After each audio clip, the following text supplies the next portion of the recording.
Which is worrying largely because, I mean, aside from the fact that people were shot, it's worrying, but it's winter. Throughout my career, we've not seen organized protests at this scale during winter. And it's the activists make fun of each other over this, that when it rains or snows, it's hard to get people to come out and join a protest. But now we're actually seeing in Minneapolis, an occupation is forming, barriers are being set up, and we're seeing protests pop up across the country with quite a bit of alarming rhetoric, I would say, talks of hanging Kristi Noem, and people heard screaming, "We're going to find you and kill you." So we're going to have a debate about this. We're going to ask these questions, play these videos, and go over exactly what's going on. And of course, within this, the funny thing is we actually planned this debate out to discuss the capture of Maduro in Venezuela. Now Trump is saying we're going to have ground strikes in Mexico, and the U.S. is currently chasing a dozen oil tankers from Venezuela after seizing a Russian-flagged vessel. All of this somehow does overlap, especially with the fraud scandal in Minnesota, Minneapolis, the reporting, how it ultimately leads to the protests and the violence that we're seeing. So we'll talk about all of that. We've got a great panel, sir. Would you like to introduce yourself first? Yes, I'm Daniel Martino. I am originally from Venezuela. That's part of my relevant experience in this topic. I'm an economist. I'm a fellow at the Manhattan Institute, and I live in New York City. Right on. Would you like to introduce yourself, ma'am? Hi, my name's Erin. I go by Straight Rate Online, and I cover politics, do commentary on current events and whatnot. Hey, Tim. I'm Dave Aronberg, former state attorney for Palm Beach County. I'm current managing partner at Dave Aronberg Law, Substack at Dave Aronberg. And it's my second time on your show. Great to be back. Yes. So you said you were a state prosecutor. I was the DA in Palm Beach County. You were the DA. For 12 years, yeah. Have you seen the video footage of the Minneapolis shooting? I have. I've seen the different angles. And this is something up my alley because when you're the DA, this is an area where you're hands-on. You go to the scene of an officer-involved shooting and you investigate the police to make sure there was no crime committed. So, well, what's your assessment based on what you've seen? I think it'd be difficult to get a conviction if a case is broad, but I do think there's enough there to send to a grand jury for a possible state indictment. The feds are not going to cooperate, which makes this very unusual. Normally the feds work with you. Here they're going to try to work against the state, but the state can, if they want to, seek an indictment if there's enough evidence, and if they get it to trial, I think it's going to be an uphill climb for prosecutors. That's different than the question of whether he should have shot. I'm talking from a legal standpoint. I think it's difficult. So, this is pretty interesting in that the officer fled the scene immediately. Is that normal? That he walked away? That he got in his car and drove off? That is very unusual. What happens is normally the officers stay on the scene and they're interviewed by the investigators, or what happens is the officer's there and the investigators will interview perhaps the head of the police union. Like they'll send a lawyer or a lawyer from the police union and they'll do the talking, but rarely does unless they're going directly to the hospital. Now, I don't know if that's where he directly went. That may be right. Yeah. Okay. He did go to the hospital, so maybe that's what happened. Okay. Well, then if you go to the hospital, that is an exception to the rule. Normally you stay at the scene, but if you go to the hospital, that is an exception, and that's normal. That's presumably what happened, because we know that he did go to the hospital. Now, Trump claimed he was run over, which is absolutely not correct. And he said he's lucky he's alive. That is not a justification of any action taken by any individual, but the fact is Trump is wrong about this. Now, we're also seeing from the New York Times, they're claiming the officer wasn't, they're using manipulative language. They say it appears he was struck, but upon closer inspection, he wasn't run over, which is two completely distinct things. But before we get into the video, and then I'll ask you more about the prosecution stuff, I'm curious what you guys think about what you've seen so far. Well, I watched it. I think it's difficult to, I would say on the legal part, but just on the ethical part, whether it's right or wrong. You don't know what's going through their head. You don't know what the woman said. You don't know, whether she had threatened the other officer, and so there's some reason to believe that, she would have been violent. Clearly, it's obvious that nobody should have ever obstructed the law enforcement operation and rammed their car into the operation. I mean, this is why this happened. But I do think it's a tragedy, regardless. And just from the articles and videos that I've read and seen, it looks like murder to me. Just based off of the position of the vehicle and circumstances that the ICE officer was in and the woman was in. I'm not speaking to whether or not she should have been, turning away or trying to evade arrest, which is the impression that I got based on the video. I'm not speaking to whether or not he should have applied deadly force. He did apply deadly force. And so I think every single shot needs to be looked at and justified. And the first one does not look justified to me. The two subsequent ones, which my understanding is that she was shot in the head through the side window, not even the front, don't look justified at all to me. So that's where I land on this. So what do you mean by murder? The unjustified, unlawful killing of an individual purposefully. So you think he should go to jail? I do think you should go to jail, yes.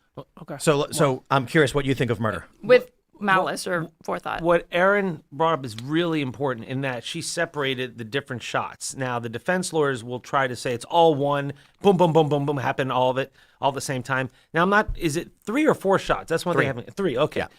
I do think that it's going to be tough to prosecute him on the first shot, especially if it went through the front of the window. The other shots, though, that go to the side, you see her driving away, the wheels have turned.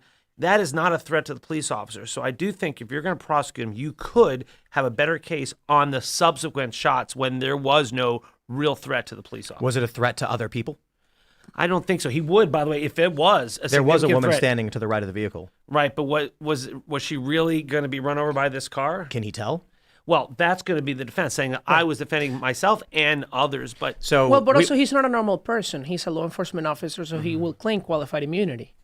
right, but if you can show that he acted unreasonably, so unreasonably that then you could triumph for murder. But qualified immunity pertains to civil. I understand, right? Also, federally, for a state to prosecute a federal officer, the federal officer is going to say, "I've got this sovereign immunity here, this I see. federal immunity," and you can break through it though. So here's another video that I think this started going viral because it provides important context, and then we'll go through the actual video from Minnesota. This is a woman who was killed in Baltimore.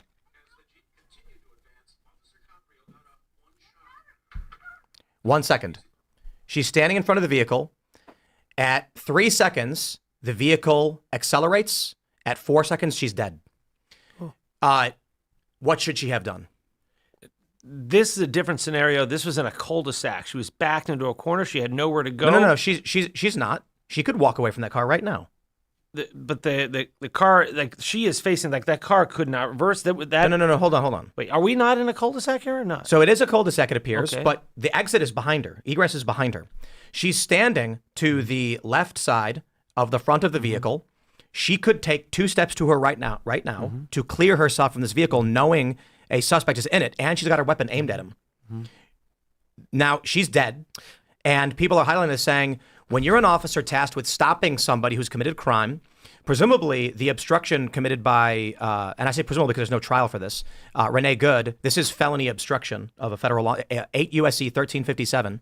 So when they say, we're going to stop you and arrest you, and you decide to accelerate, the question is, if you find yourself in front of the vehicle, should you let the perpetrator escape, or is the law enforcement duty to tell them to stop and brandish a weapon? The policy within the Department of Justice and DHS is that you don't stand in front of a vehicle and put yourself in that situation. You don't create the problem. Now here, I believe this guy had already committed a crime, right? This is different? Well, the woman already Right, committed this a is crime state. too.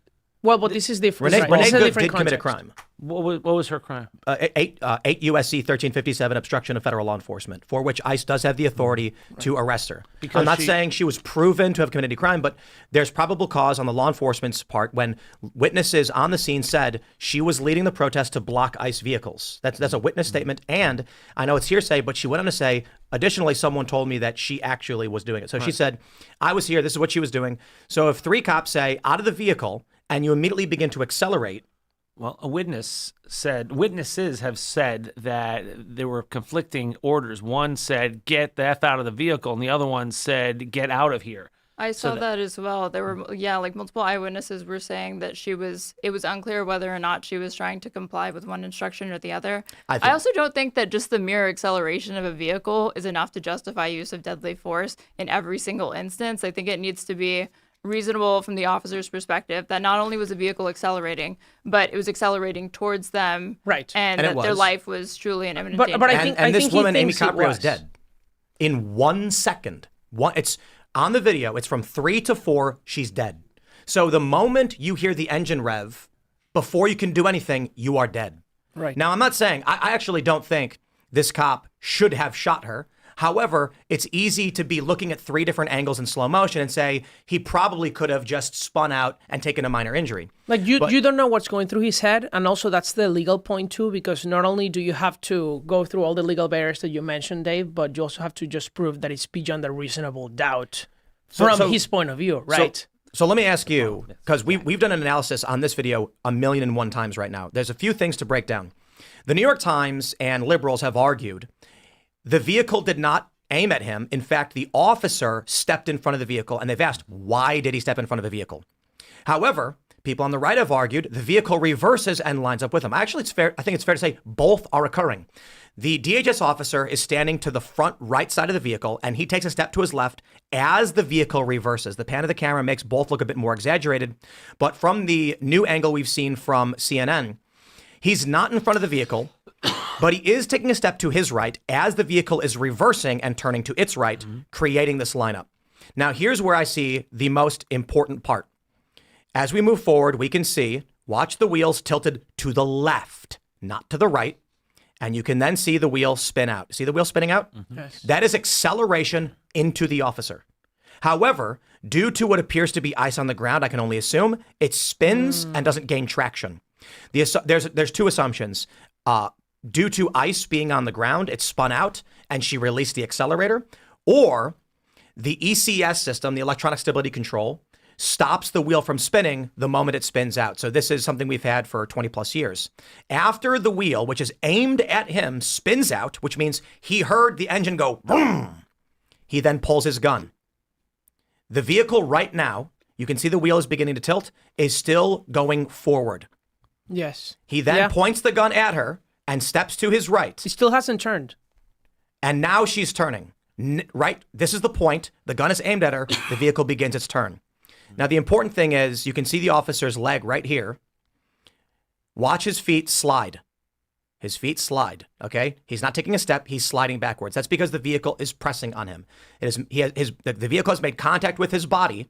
He is now being pushed back. And once that happens, he fires the first shot. The vehicle then continues a rightward turn. I believe that indicates she is actively conscious. Otherwise, it would have gone straight. It's the 2 subsequent shots after the fact, right, which is Those are more problematic. are more problematic, where she dies. She is actively turning right now. Presumably, the first shot did not kill her. It's the other shots that where do you take her see life. the other 2 shots? Let's well, can we get the audio fixed, because the audio is not properly it's not playing for the show, so no one can hear the bangs. Oh, all right, let me try something.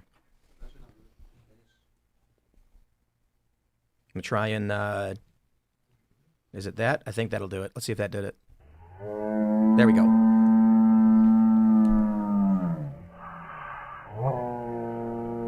First shot after he got hit, as he's getting hit. oh yeah, yeah. Especially that through the third window. shot. Right there, that right there. third shot. That's a problem, right? That's insane. That third shot. But now the question becomes, all of this, we can see this whole thing was like 7 seconds, but this is, I believe, 8x slow-mo.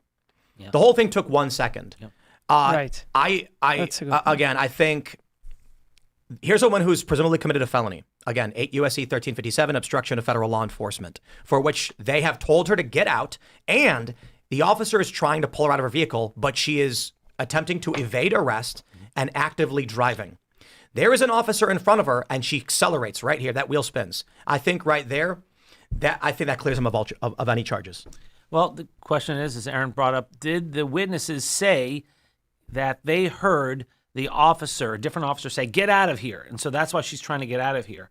I believe he said, get out, while others don't get the F out of the car. We heard that on that video, yes. But the witnesses say there was conflicting orders from the officers. Come on. Is that material when you have an officer in front of you, an officer grabbing your door saying, get the F out of the car, and you're accelerating, even in reverse? Well, if another officer's yelling, get out of here. And Well, she's like, I'm going to get out of here. And also, even if she is trying to flee, you don't shoot to kill someone who's trying to flee. That's against policy. Do they not- wear that's not body correct. cams? That's not correct. unless that person poses a significant Exactly. threat to someone's life. So we know that there are other people standing in the street and she's speeding off.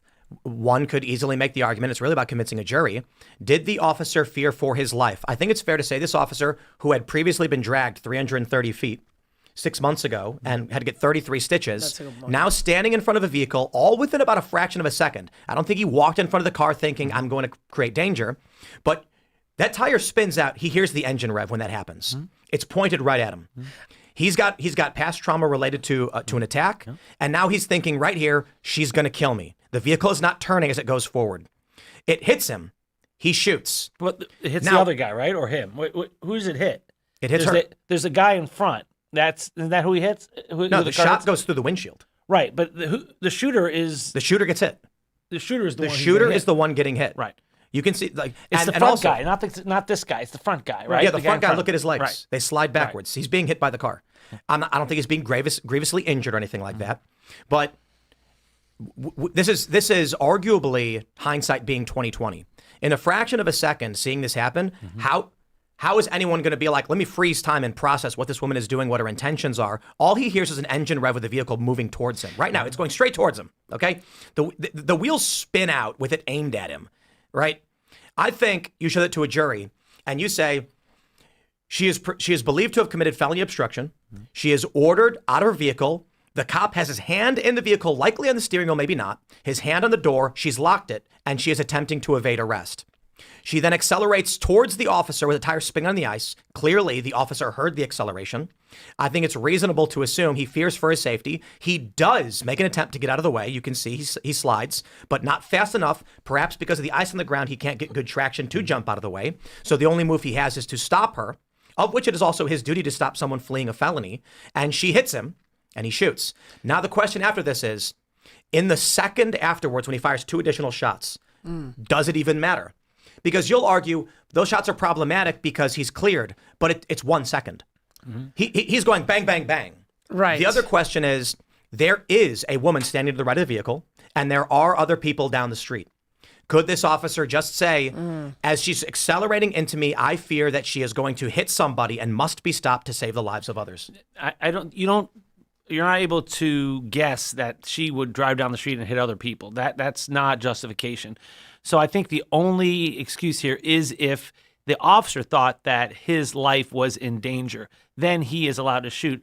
The first shot, I think, is going to be very difficult to prosecute. The second and third shots, I think you have a case, but you are exactly saying what the defense lawyers will say. It's all in one motion, 1 second, split-second decisions. You can't be a Monday morning quarterback, which is actually what the Supreme Court has said as well. Well, but he's also allowed to shoot if he believes other people's lives are at risk. But that's got to be reasonable, though, right? I mean, Right, it but can't, what it I'm can't be trying to just say a is that subjective it belief. feels like the legal debate is over because you will not be able to prove beyond a reasonable doubt that he intended to murder her, for a bad reason.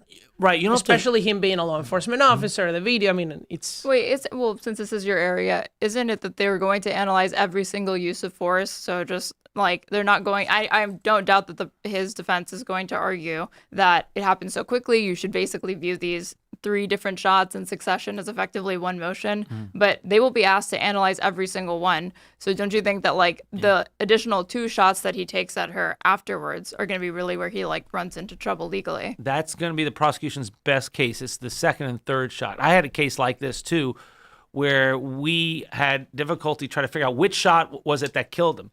Tim is saying that it probably wasn't the first shot. And this is important too. She's going towards him, and the wheel is slowly turning. He then makes contact with the vehicle and shoots, and she continues turning, implying she has continued to apply pressure to the wheel, likely still conscious. 2 more shots ring out, and the vehicle finishes its turn. But after the third shot, the vehicle goes straight and crashes into a pole, indicating it was not the first shot that ended her life. Yeah. You could always also just say attempted murder as a way to get around which shot was it that actually caused her death. So there are ways prosecutors can get around it. Here's what's going to happen. I do believe the state is going to investigate independently of the feds. The feds are not going to cooperate. Yep. They're going to make it harder. And the state will bring charges, I think. And then the defendant will remove it to federal court, which he's allowed to do. He's a federal officer. So then it goes to a federal judge who's going to make the key decision whether this officer enjoys the immunity we discussed. And if it does go to trial, it'll be done in a federal courtroom where you have jurors, not just from this county, the blue county, but from the whole state. That's why they want it in federal court. And a judge who is not elected by the local voters, but appointed by a president. And it will be much harder to get a conviction that way. I think 15 years ago, you'd be right. I think today what happens is, and maybe you're right, but I'm just saying there's a decent probability, if not a greater probability, that the Trump DOJ just says there's no charges to be brought. But it's still a state case, even though it's in federal court. It's don't still a decide. state. Yeah, the state prosecutors are the ones who do it. I get it. And Trump can't state, pardon. The state will bring charges, but I think there's a decent probability it goes nowhere. This guy's going to leave the state and say, have fun. Do you think that's right? That yes, I do. Do you think Also- all three shots are justified? I think, well, I don't know about that. I literally said he shouldn't have shot her. I think the issue is we've already seen over the past several years complete bullshit prosecutions in one direction. And if Trump allows ICE agents to be targeted like this, then he may as well just resign now. He may as well just say, Democrats take the midterms, Democrats take 2028. The Republicans are unwilling to enforce the law the American people voted for, and we are going to let individuals obstruct law enforcement, threaten the lives of law enforcement, and then when they present clear and reasonable threats to agents, we're going to make sure those agents go down. If Trump agrees that this guy should face He's not going any to. trial, He's not going to. that's why I'm saying Trump might say this man will not face any charges. But He how does he tried prevent it? pardoning Tina Peters, and he can't because she's at the state level. Correct. And so, what can he really do? Well, we are beyond the scope of was it a reasonable use of force. The New York Times is already lying about what happened, and Trump is already lying about what happened. You didn't When- agree with the video analysis? The New York Times is lying. They're 100%. So I'm going to tell you this right here. This is the key example of how the corporate press, left aligned, will lie to you to trick you into believing things that are not true. Trump and others. Let me. Here we go. President Trump and others said the federal agent was hit by the SUV.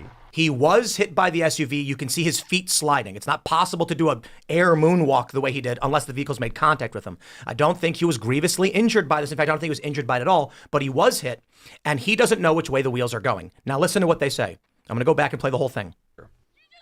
President Trump and others said the federal agent was hit by the SUV, often pointing to another video filmed from a different angle.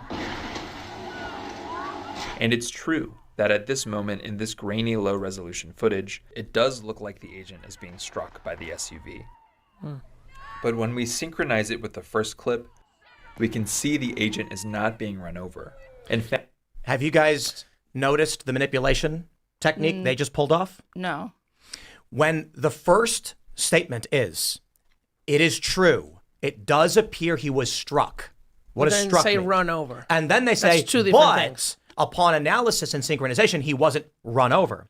This is a standard manipulation technique that is used in sales and marketing.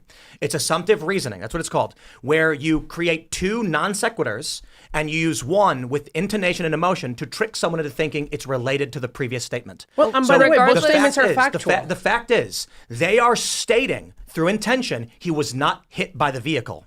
That's why they said it looks like he was, but upon synchronization, he wasn't run over, because people who don't understand manipulative language are now going to walk away saying, the New York Times said he wasn't hit. But No, they regardless said it of, looked like he was, but that he wasn't run over. regardless of the editorialization and the what you view to be a rhetorical sleight of hand, just looking at the synchronized clips, do you believe that either of them were touched or struck by the vehicle at all? Wait, so I'm sorry, I didn't hear you. Do you believe that based on the footage that you see when they show the synchronized clips, that either officer was being touched by the vehicle whatsoever? The officer is clearly touched by the vehicle because his feet both slide backwards. And then So, I mean, let's do this. Just to make sure this is clear, not at about what like, point do you see So- it see his feet? striking him? See his feet right here? Well, also, How do his feet we will know with slide body on cam ice footage if they have unless one. he's being Well, pushed upon by a force? Can you go back to the synchronized clip and see where they line up the same moment?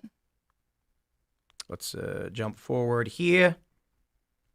when we synchronize it with the first clip, we can see the agent is not being run over. He's not being run over, but what did they say? It's true he does appear to be struck. The New York Times said that. I'm going to quote the New York Times. It's true it does appear the officer was struck by the vehicle. End of quote. So the vehicle touches him, and you think Touches. the Come on. Should I play the touches, other? Okay, let's like, play this one touches again. his body. Do you think what follows from that? And this is my understanding is that he wasn't in compliance even with ICE protocol or training. How would shooting at her How is he stop not the in- vehicle? how is he not in How would compliance? shooting at her stop because they're not trained to step in front of vehicles, and Uh-huh. they're also not trained to shoot at somebody in a vehicle because that's not actually going to prevent So, anyone from being harmed. let's do this. Or self or Is the invoke officer in front of the self-defense. vehicle right now? No. Okay, as the vehicle reverses, angling the SUV to the right, is he now in front of the vehicle? No. Which officer? This cop right here is not in front of the vehicle? Oh, that cop? Yeah, I guess. Yeah. That's the guy who one shot. who shot. So the SUV reverses and angles the vehicle to the right as the officer is walking to his right. That's why the liberals are saying he should not have been in front of the vehicle.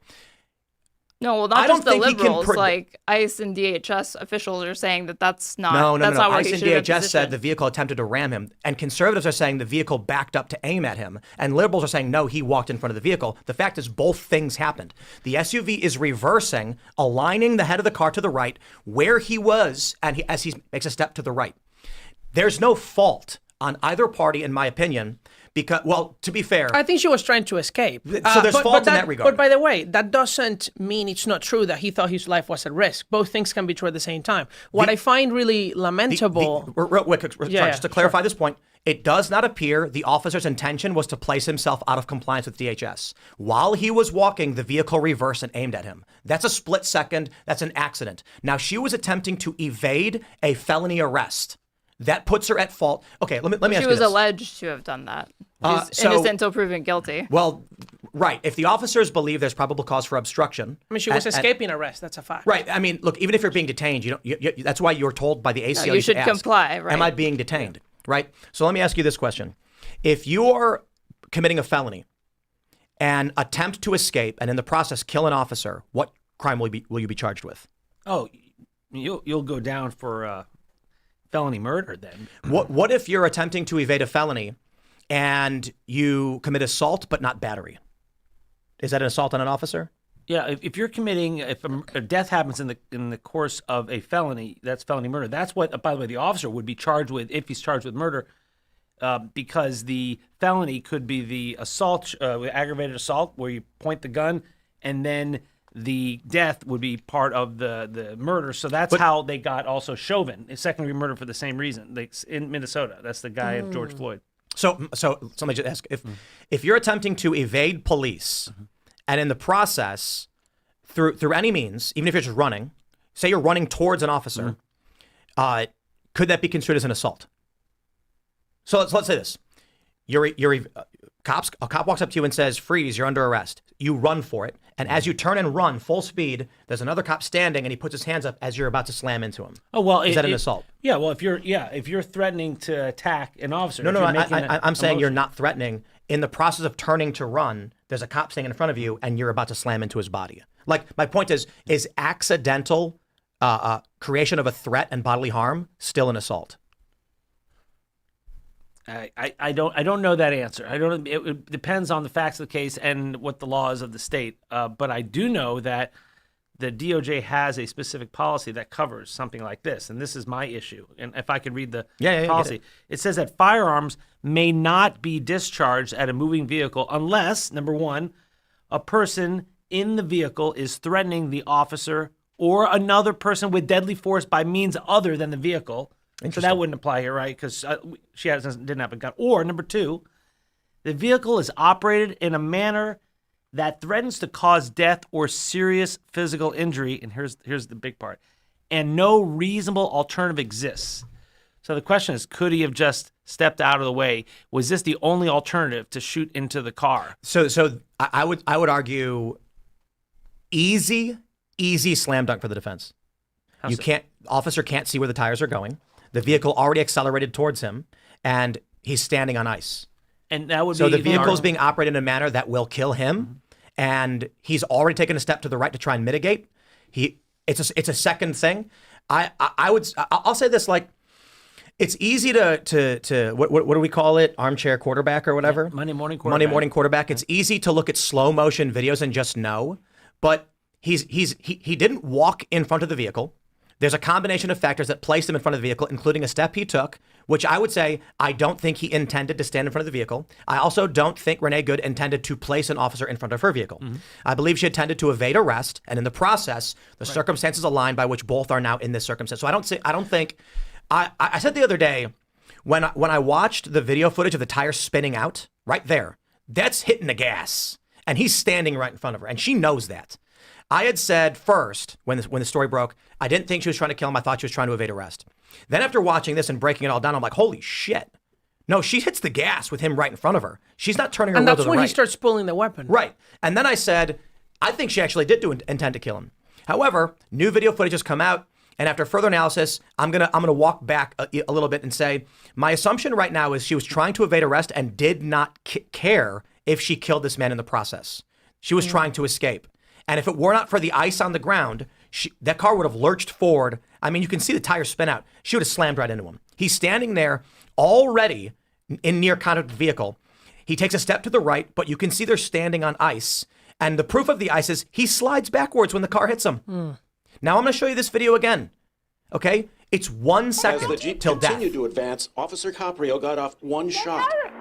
Dead. 1 second. Literally 1 second. I think this is a slam dunk for the defense, but I'm not convinced Trump will allow it to even go to court. I just find it lamentable that because of the polarization that is happening in the country, right? That it's like, you have to always defend law enforcement or you always have to, attack law enforcement. We're not actually having a normal discussion about a tragedy. And it's going to be the state of Minnesota is just going to try to put him in prison to get a political win against Trump. They probably don't even give a crap about it. They just hate the ICE deployment. And the federal government is not going to cooperate in what there should actually be a comprehensive investigation with cooperation on both sides. But nobody is good faith. I disagree. You don't? You disagree? Yeah, I disagree. I think of course, because the other side is not good faith. Exactly. We just it would be ideal if they were. And I'll tell you my personal bias, because I'm sure a lot of people are going to say functionally and reasonably we have to have a system and all of that, sure. But my personal bias is that I can't be at my home studio right now because someone drove by and took 3 shots at me. These people are not operating in good faith. They are calling for my murder. They are celebrating the death of Charlie Kirk. And if this cop died, they'd be dancing on his grave right now and doing the exact same thing they're doing. If we keep bending the knee to people who are committing crimes and calling for the murder of others, right now they're chanting Kristi Noem should be hanged. If we say we're going to play softball with people who are actively murdering us, we're dead. We're dead. So Trump should resign now. I'll move to El Salvador if that's what we're going to do.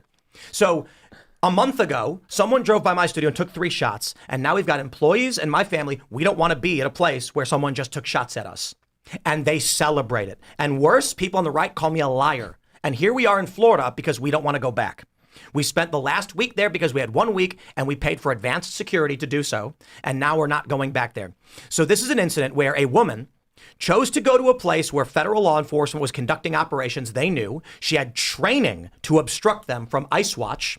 She was, according to witnesses, the ringleader leading the charge to obstruct the vehicles from passing. They attempted to make an arrest. She tried to flee, and in the process of fleeing, she struck an officer. I don't know how this is not clear cut. Did he know all of that at the time that this occurred? The officer? Yeah. Does that matter? Yes, she struck him. Of course it matters. No, it doesn't. She struck him. He shot her. End of story. Well, to me, that's the only thing that's relevant is use of force in that specific incident, regardless of what her ideology is personally or what her beliefs are or what she was up to earlier in the day. Her activity in the moment is the most relevant thing to me as far as just looking at the use of force. His perception of danger matters for the legal case very much. Yeah, well, his perception, yes, and that I agree with. But also, it's not. It doesn't just hinge on his subjective. Getting hit by a vehicle is enough. It doesn't just hinge on his subjective interpretation of whether or not his life was in imminent danger, because like Dave said, it's also going to factor in an objective analysis. So would a reasonable person in the same circumstances as this individual act the same way or be rational too, think that they need to act the same way? And I tell you what's going to happen. They're going to let me pull up this. I'll pull this post as I talk about it. And I mean, they're going to highlight the you serious said injuries he had received after being struck by a car 6 months ago. Right. And I've got an image of the injuries he sustained, which I would not call critical, but I would consider to be decently serious. I mean, let me pull this up for you guys so you can take a look. Here are the injuries he sustained 6 months prior to being dragged 300 feet on the front of a vehicle. Oh, 6 months ago? 6 months ago, indeed. What does this have to do with justifying use of force? That he's so afraid. The question is, does he have reasonable fear of being killed after 6 months ago on the job? He was struck by a vehicle and dragged 300 feet and seriously injured, had to get 33 stitches and was covered in blood. So now a vehicle has struck him. And so this does play to whether or not he perceived a threat. Certainly, there has to be. That speaks to whether or not he's traumatized, but I don't know that just because he's traumatized in a past incident. But that's the legal standard. Is that if a reasonable person were in his circumstances, not if we were. In those exact exact circumstances, not if they Including lived his his past life. This is the experience. exact Is it, circumstances. Dave, is it including their past experience, even back to 6 months ago when they experienced trauma? I don't think so. I think it hinges on whether or not person in those exact circumstances, not factoring in their entire life story. Well, it's based on his training and his experience, what would be reasonable in his mind. So if he had trauma in the past because he was dragged by someone, that could come into play in a trial. It's another reason why it's so hard to prove beyond a reasonable doubt that there was a crime here. I mean, I think he should not have shot. I thought he had a chance to step out of the way. I think he violated the DOJ and DHS policies. But as far as being a prosecutor and convicting him beyond reasonable doubt, it's going to be hard. But let me ask you this. I agree. I don't think he should have shot, but I also factor in this in the mind of law enforcement having dealt with these things. And this was a high profile story. Not that it necessarily is admissible, but I think cops like they see these things, but his trauma. And so I ask myself, why did he decide to shoot? Well, honestly, I don't know what I would do. I mean, he's in front of a vehicle. He can't see its tires. It's accelerated towards him. Its tires spun out. He heard the engine rev. He's standing on ice. He might be like, I'm dead. So you don't know what you would do for the first shot, but what the two subsequent ones after, you would have taken those two shots after? I think the argument is it's all 1 second. You're not taking a shot, freezing time, and saying, okay, where are her hands? What are her hands doing? Oh, she's turning to the right. No, every None of it single matters. use of force is going to be analyzed. It's not just going to be seen as one continuous thing. And I know that they're going to argue and that, defense but is going to win easily. But do you think that those the two shots afterwards, they're not the immaterial. first one? I think they're immaterial. So you think they're immaterial? Yes. You don't think they're justified nor I think defense not will, justified? if allowed, create No, easy. not defense, Tim. What do you think? I Do you think told about you those two already. subsequent? They're immaterial to Well, how what can was they right or be wrong. immaterial? Every single use of force Because has you to be can't looked stop at. time and freeze everything around you and make a decision. This is 1 second, adrenaline pumping. saying that he you was can just stop hit by a car. time. Do you I'm think- saying I that did not every say defense. single- I'm I am saying that every saying single one needs to when be looked you at are in a individually. moment and your adrenaline is pumping, time does not stop. When you decide to use lethal force, it's bang, bang, bang. That was 1 second, 3 shots fired. He didn't fire the first shot, stop, and then go, okay, now what's the car doing? The car hit him and he went bang, bang, bang, right away. There's no freezing, there's no assessment, there's pure adrenaline after being hit by a car. That's it. I think So- you're refusing to answer whether or not. I you think that literally those just said it two was shots- okay, he shot her 3 times. How many times do I gotta say it? No, you were saying that the defendant's going to argue that. You were saying that a I jury said could say that. outside but of the defense, regardless of criminal trials, those shots are immaterial to the argument. so Within you a span think- of 1 So second. now you are shooting saying 3 all times. 3 are justified, even the last 2. Yes. Okay. If 100%. that's your position, fine, then we just Because disagree. you have never been in a life or death situation like this, have you? No. I have. Okay? There's no stopping and being like, let's freeze time as the bullets are flying and figure what the appropriate course of action is. I had to jump onto the ground and bash my face on the concrete to avoid bullets in Ferguson. There was no time period where after the first shot was fired, I said, stop. Should I turn to my right? Turn to my left? What should I do? No, I literally just dropped my weight and belly flopped on the ground as bullets whipped past my head. When I was shot at the second time in Ferguson and the police told us to run from the bullets, I didn't know which direction I was running. Even though it took 15 seconds, my brain, it's tunnel vision. There's no peripheral vision. I can only see what's in front of me. I ran through a wall of tear gas, asphyxiated and collapsed. And then a kid came out, poured cold water on my face, which triggered an inhalation response and woke me up from passing out. This shit is fucking terrifying. In the span of 1 second, you have a decision to make. I am being hit by a car. I might die. This happened to me before. She must be stopped. Bang, bang, bang. There is no moment where he stopped to reassess because it was 1 second.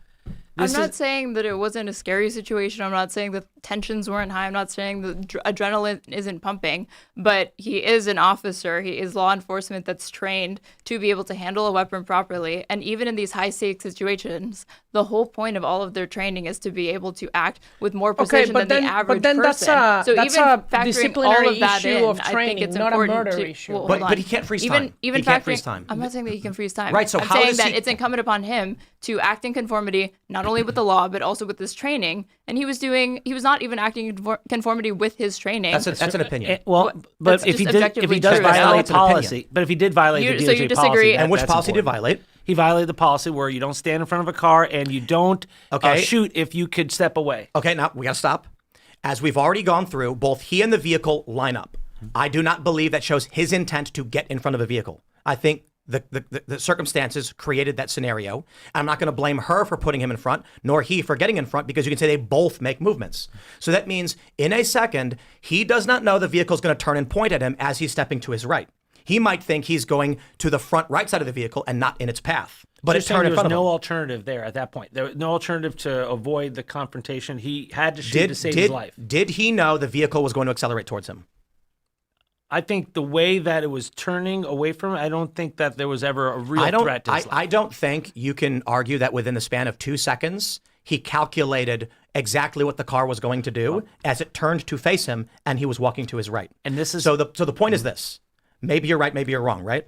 Yeah. But that's an analysis that is going to require debate. It's not an objective fact. So when you say he violated the policy, I say, actually, that's the debate. Why did that happen? The second thing you say he violated was that he shouldn't discharge a firearm unless the vehicle was acting in a manner that threatened his life. That is, again, an argument. It accelerated towards him. And by all means, you can argue it didn't, and he may be wrong, but we are not talking about a fact statement. We're talking about an opinion statement. And this is why this case will be so difficult to prosecute, because what you've seen here is a microcosm of what the trial will be like. The defense lawyers will say, look, boom, boom, boom, all at once. It's a split-second decision. And the prosecution will say, slow down the tape. Here it is, boom, and then she's pulling away. It's not a threat, boom, boom. And that's the problem with this case as a prosecutor, is that because you can debate this, it's going to be hard to convict beyond any reasonable doubt. Like, how are you going to get a jury? How are you going to get a jury to unanimously say guilty? I just You're don't not. see it at all. Especially with this photo right here. For the last two shots, I think that there's a good chance that you could get some, like, a jury Well, to say that there was no need to apply lethal force in that instance, that it's not reasonable from, neither a subjective, in my opinion, or objective perspective, that he could have believed that his life was in imminent danger and she needed to be shot that second and third time. I have a better argument. As she's turned away from him. Right.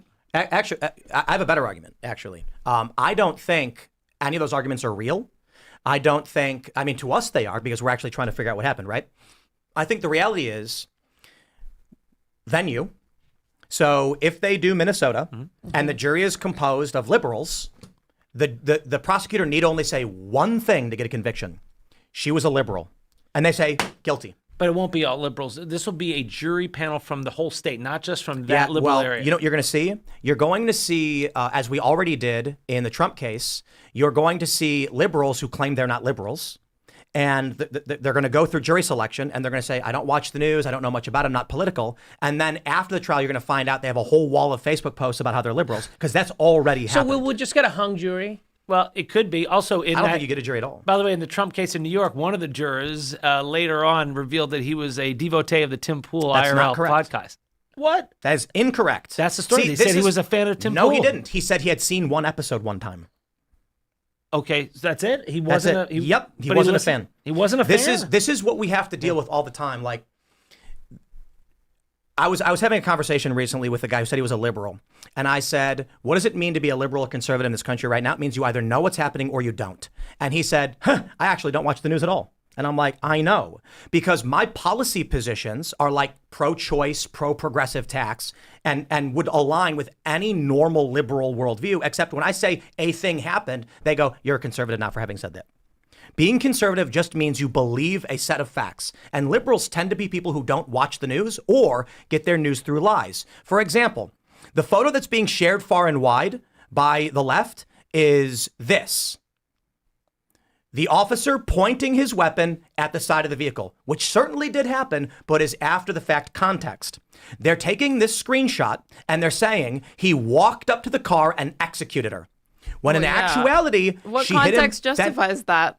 What context justifies those two additional see shots? See this video right here? Yes, That's I do. after the shots were already fired. But and who's claiming that he walked into the car to shot at her? High-profile A-lister celebrities, and I've already highlighted some of these on my show, are saying he walked up to the car and shot her in the side of the head. And so what happens is, But he normie did do libs, that. I mean, people it like happens Seema after what Liu, we've seen, this but is that did not happen. when the shot is happening. That This did is not after happen. the shots. He didn't walk and to they're the taking car a to screenshot shot of her. after the shots and claiming he walked up to her car and shot her. On Wikipedia, they wrote that she was turning her car around, was executed, and was shot in the head. The reality is much more nuanced, and there's certainly an argument to be made about whether he should or should not have shot. But the fact is, she accelerates towards him, she strikes him with the vehicle, and then he makes 3 rapid shots. So what's the argument that he shouldn't have walk up shot? to her and just execute her. What's the argument to you that he shouldn't have shot? The argument to me is that I have been in life or death situations. That he shouldn't have shot. Because you 'cause said there's an argument to be made yes, that he and shouldn't you have agree been he shot. shouldn't have What's shot. that And argument? So let me finish. My argument is, having actually been in life or death situations where I've been shot at, my reaction would not have been his to fire these shots. However, I am not him. He is someone who experienced trauma. Therefore, I think this is an easy dismissal.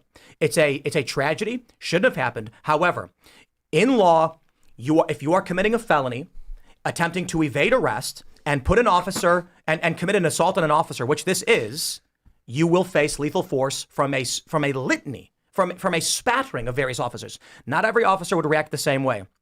If it were me, I wouldn't have shot. That's just me. Maybe I'm wrong, Tim, but he got hit. Now, mean- can we talk about the fact that all of this is happening because the left is doing a national campaign to obstruct law enforcement? I mean, Yeah. this is really what's behind all of this. Yeah, this it's specific not case. real. Not look. The debate over this shooting exists only among those who are trying to fix this country, and liberal activists are trying to change this country. So if you are a revolutionary or you believe the system is so corrupt that you would celebrate Luigi Mangione or the assassination of Charlie Kirk, you don't care what the facts are, you care about winning. And let me say about these people, the people who were calling for hanging Kristi Noem in New York City, I think it was yesterday, last night, the man leading that protest, you can look him up, his name is Manolo de los Santos. He's original from the Dominican Republic. He leads a Marxist group in New York City called the People's Forum. It's the same guy who organized the protest calling for the liberation of Maduro. Oh, gosh. Wait, it gets better. He got arrested at the Colombia pro-Hamas protest, too. Yeah. I'm It's shocked. all the same people. I'm shocked that he's also pro-Hamas. Oh, wait. He's a personal friend of the dictator of Cuba. He was just in Yes. Cuba hanging out with his pal. Now, Well, see, These are the Marxist groups organizing the thing is, destruction. You're trying to be reasonable and assess a singular moment. The activists are lying to try and force a change of this government. All right, I hate doing the both sidesism because that's always lazy thinking. But let me just say this. I don't disagree with you, Dan. And my concern is that when Kristi Noem came down, the first thing she said was, this is a domestic terrorist. That's not a domestic terrorist. Oh, her, I'm not sure. Her, I'm And not so sure. she But lights the I fire. can tell you that I there are disagree. groups that are definitely the closest that I have ever seen to domestic terrorism that are funded by foreign tyrants who are trying to destroy America from the inside because they know they cannot beat us militarily. See, you know what you fall victim to? You're waiting for an over-the-top attack, but any true subterfuge will never present that. Meaning, she was trained by a group called Ice Watch. She is not from Minnesota.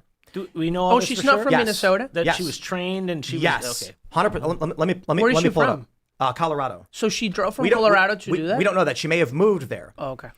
I think we have this But from the even New York if she Post. was trained or whatever, would that make She her was a domestic she trained terrorist? to resist feds, but it's- part of a group called Ice I wanna Watch. find out. She was an Ice Watch warrior. The point is this. What we see with left and right over the past 10 years is that the left engages in a sustained campaign of what I would call blunt force terrorism. What you see associated with the right, but not part of any right-wing movement, is what I would call acute high incident terrorism. So let me break this down. Since Trump got elected, we have had a string of hundreds per year of physical assaults on Trump supporters. Blair White, a trans woman, most famously walked through LA with a Trump hat and was beaten and had one of her nails bloodied, like ripped off in the attack. That's blunt force, low-level terror. When you are scared to go outside saying, I want to vote for a guy because people will physically attack you, when Nick Sorter can't go to Minneapolis because they're threatening to kill him and the police won't help him, that is literal terrorism, but it's not acute. So when you see the Christchurch shooter, you see an individual who's saying extremist, white supremacist or other things. This makes the news everywhere. Everyone's talking about it. They then say he was right-wing. Now, there's two problems with this. So long as the left maintains subterfuge and what I would call low-level blunt force terror, but at a high degree, national news will never cover it. CNN's never going to run a headline 9 p.m. Anderson Cooper about a guy who got punched in the face. But they will run a story about a guy shooting a bunch of people. That will get more attention than anything. The second problem with this is that when you see this debate over left and right acts of violence, It's a total fabrication, because the terror that you see on the right, like a white supremacist beating his wife, is registered by the ADL as like a racist attack or a white supremacy attack. The mainstream Republican Party eschews all of this, and Charlie Kirk kicked out white nationalists from his event. Yeah, So they're saying that being a racist is right wing when it's really not. It's not. When Turning Point USA says Cenk Uygur's allowed on our stage to debate, but Nick Fuentes is not, then you can't claim that white nationalists and white supremacy is part of the quote unquote right, because the right rejects it. However, on the left, they're literally, the people, the activists are saying Charlie Kirk deserved what he got. AOC went on the floor of the House and said, don't celebrate or defend him because he was awful. Nobody should die that way, but he was a bad guy. So there is an alignment on the left from the extreme, and that is why the Atlantic and organizations are finally saying the left is more violent. But going back 10 years, going back my experiences on the ground at all these protests, I have been to hundreds of leftist protests, and I've been physically attacked dozens of times. I have been to an equal amount of right-wing protests. I've not been physically attacked by a conservative ever. So when you look at the data, I would argue this. Are individuals aligned with Democratic politicians and the Democratic Party engaging in violence? Yeah, it's low level, but it's consistent. We see the Chaz Chop. We see these protests. We see Andy Ngo getting beaten. We see Nick Sorter getting death threats. We see the corporate press acting toward that same ideology. Okay, do we see this level of violence on the right? Actually, no. I mean, fringe wackos on both the left and the right will engage in violence, but there are fringe leftists that are not aligned with any political party, and there are fringe right-wingers not aligned with any political party. It makes no sense to lump them into the bigger picture. Wait, you said you've never been assaulted by anybody on the right or like harmed? I've never been physically attacked at a conservative protest your by place conservatives. got shot up. Wait. Well, I was going to say the shooting as well, but I saw a video of you years ago where that guy, Millennial Matt, pulled my hat off. Pulled your beanie off, and I you don't got put that upset on par with him, being punched and in the face or being shot at. But he was on. I'm not putting it on par with being Right, punched so in the face or being shot at. I don't but I'm consider having saying my that hat pulled off being physically assaulted. I consider someone trolling me, and I got pissed. And the reason why I didn't strike him at the time is because he didn't attack me. He just grabbed my But he hat. was on the right. He was at That's the not a Unite the physical Right. assault.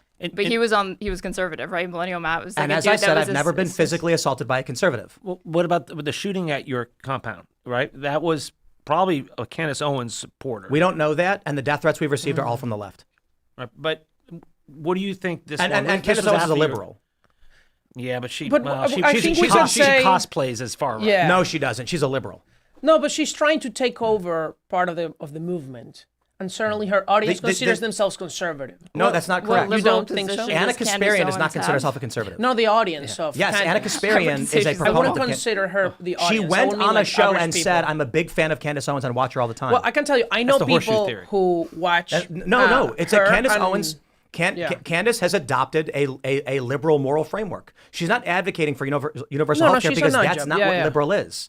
But if you're saying Trump is bad and you're attacking Turning Point USA and you're claiming Israel is the problem, you are aligned with the liberal ideological worldview. I agree absolutely with you. What I'm trying to say is that there are influencers, there are bad people, opinion leaders, unfortunately, who consider themselves part of the right, whose audience considers themselves also part of the right, and they're causing a lot of problems. They're not equivalent to Yes. what the Marxists My are point causing. is Candace Owens is pulling people towards the left and adopting Yes. liberal frameworks. I agree.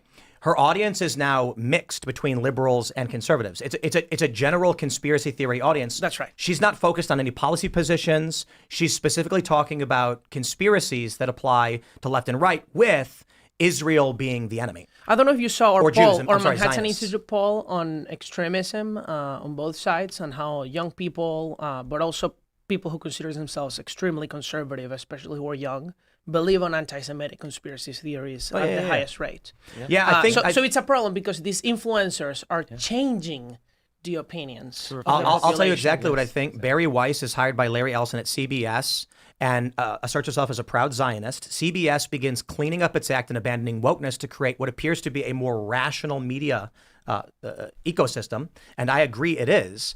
But this now erasing woke activism from corporate press is going to make moderate individuals and people like me say CBS is doing a good job, which I did say. However, it's a proud Zionist leading that charge, which creates a positive environment in that perception. YouTube at the same time is putting people like Candace Owens on the front page and boosting her views, which is now pushing conservatives into a the Jews position. It's why the New York Times did a positive picture and everything of Nick Fuentes. Right. They want that. They want the right to be. So for the past 10 years, the left has entertained things that are weird. Child sex changes, tuck-friendly bathing suits. The Bud Light campaign caused massive economic damage. They realized that censorship and this activist advocacy was actually reducing their power and fomenting anti-Israel sentiment. I believe they're overtly pro-Israel. So here's the plan. Everybody's pissed about wokeness. Bari Weiss, proud Zionist and anti-woke, give her the reins of CBS. Moderates will then say, this is what we always wanted.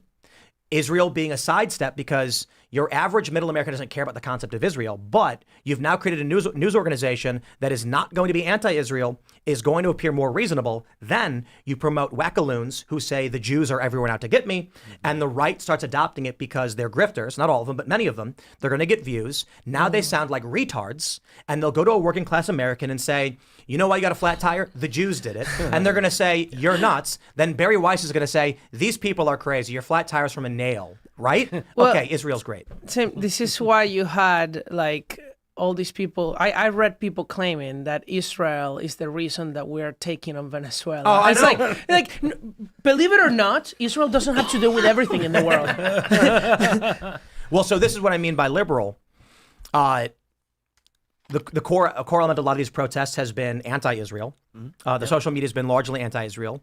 And you're allowed to be critical of Israel, but it makes no sense when literally everything is Israel. So then when you start seeing prominent conservative personalities, who I will leave nameless for the time being, just we'll see where things go in the next few months. But they're claiming, they're defending Renee Nicole Good overtly with liberal talking points. And by all means, you're allowed to believe. I think I know who you're talking about. There's a handful of them, though. But the point is, you're allowed to have nuanced opinions. Sometimes your opinion might be more aligned with liberals. Like I agree with Joe Biden on getting rid of the ATM fees. I thought that was great. I agree with Joe Biden on prosecuting the Somali fraudsters in Minnesota. He got 62 convictions. That was under Merrick Garland, who I do not like, but that was a good thing. However, there are a bunch of conservatives that all of a sudden are Trump is bad on foreign policy. They're saying they're taking the side of the liberal activists in this regard, and they've been consistently criticizing ICE, which appears, whatever you want to say, I'll tell you straight up my opinion. I think that after the killing of Charlie Kirk, many of these prominent conservatives realized they're going to have to go into hiding. The left has put out a list of people to murder. I'm one of these individuals. These other higher profile conservatives are on this list as well. And all of a sudden, they've stopped talking about the core political issues that got up to this point, which is the culture war divide. They've started focusing heavily on things that do align with the left, particularly Israel and Zionism. So now they've sort of sidestepped the death threat targets because they're anti-Israel along with these liberals. I think they're doing it specifically because they think Trump is going to lose and they don't want to get hanged. Or maybe they're accepting Qatari money like Tucker Carlson. No, I think that's it's a cop-out. I think that's an easy answer. The idea that Tucker one day just decided, pay me money and I'll change my opinions doesn't make sense. The fact that Tucker Carlson fled his home in D.C. to an undisclosed location to do his show is more indicative of his fear of death. And so but I'm not saying that's why he did it. And I believe he's moved since then. But I can tell you that there are many conservative personalities. Look, I'll be more public about it. We're clearly not at the Timcast IRL studio. We're in Florida because of the shooting. But there are many conservatives who are already in hiding. You just can't tell because they've either replicated their studios or you may notice some studios have changed. It's a new studio, they say. Well, why is it a new studio? Because they moved 100 miles away from any city and they're in the middle of nowhere with Starlink because they don't want to be murdered. That's sad. It is terrible where we are right now. And I agree that the death of Charlie Kirk really precipitated. That is what was the spark that is just caused the right to have this divide and melt down and cause fear. And maybe that changed some people's views. All of a sudden, they don't want to get killed either. It's all awful.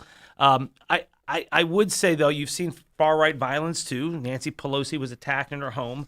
That wasn't right-wing. Nancy Pelosi's husband. But that wasn't right-wing. Well, it was a guy who was Do we ever know what happened at the end with that who one? broke into the house and hit him with a hammer. But it was. It's not but a he was- conservative. But he was going after Pelosi for a reason. He was Yes, but fueled liberals with don't like rage Pelosi against too. Pelosi. So It was- this but is he's the not problem right with saying it's right wing. A guy who shows up to a Charlie Kirk event is not breaking into the Pelosi house and hit him with a hammer. A guy who shows up to an AOC event is. The people who are going to AOC rallies made videos celebrating Charlie Kirk's murder. Oh, and I condemn all that in the Yes, loudest the possible point terms. is you can't compare progressive activists who engage in direct action with a wackaloon drug addict who believes stupid shit. Well, and That's not right wing. What about the Vance Butler guy, the guy who killed those? Yeah, that's not a right wing thing either. or in I Minnesota, don't understand how on one hand you're going to say that Candace Owens can now be considered a liberal because her criticisms align with some liberal and left criticisms of the right in this country, the GOP, Trump, etc. But then when it comes to somebody attacking Nancy and Paul Pelosi, which obviously aligns far more with the right, you're not going to say that. The You're going to say attack that itself that's is just not a indicative of crazy political person. position. Someone attacking someone else does not indicate political position. Not The necessarily, question but in is- this particular case, Yeah, so and we this know guy that who he was attacked the politically Pelosi's motivated. wasn't an activist. He wasn't a campaigner for any right-wing causes. You don't have to be an He activist didn't- to be he didn't hold politically up any motivated signs. in your shooting. Okay, then let's Or stop right in here. your Let's assault. pause real quick, and I'll make sure we all understand the distinction. Violence from the left is often from ideological individuals trying to advance a cause. What you describe as violence from the right seems to be random. If that's the distinction we're making, then that's But aren't you? that's fine. But That's when fair. you say that, you're still conceding that's violence from the right. You're making it sound like no violence from the right So ever let's. occurs. So I'm giving you the language to say this. Let's clarify. Followers of Charlie Kirk and Donald Trump rarely are going out and attacking people for their ideological cause. Sometimes a conservative may attack somebody. We had that attack at the church in Michigan, and the guy was a conservative, but he did not attack the Mormon church for conservative reasons, for ideological reasons. He did it because of debts and some personal beef he had with the Mormons. But he's got an American flag and a Trump sign on his car, and they say, see, right-wing violence. Hold on. Sometimes right-wing people attack other people quite a bit. Sometimes left-wing people attack people quite a bit.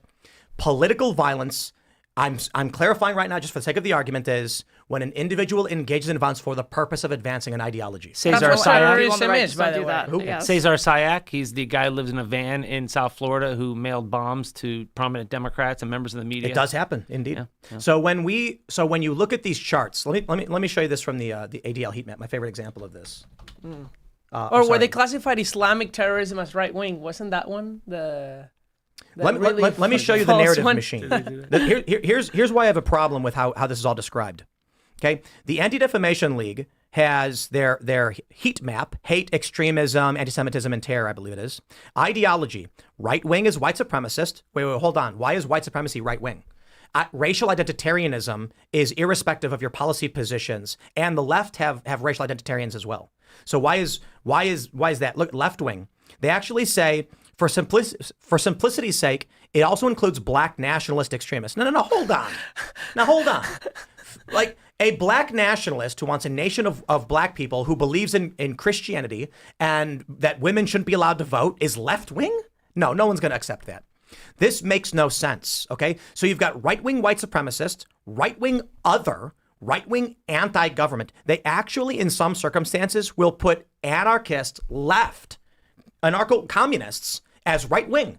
So this is the problem. If you have three categories of what right-wing is, and you include specifically racial identitarianism and anti-government, you're just inflating a list of what you describe as right-wing.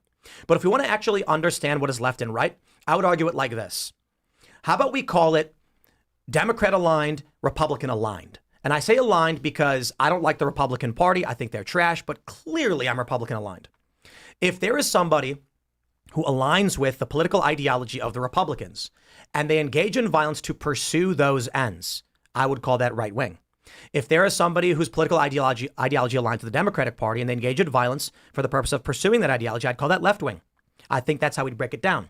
Yeah. If you break it down that way, you will find that the right commits substantially less violence than the left. How does it compare if you put the right wing anti-government, which I think it's fair, like anti-government? Patriot movement, oath keepers, sovereign citizens, but how many of and those tax are protests. there? How many of those are there actually? Just those. Anti-government survivalists.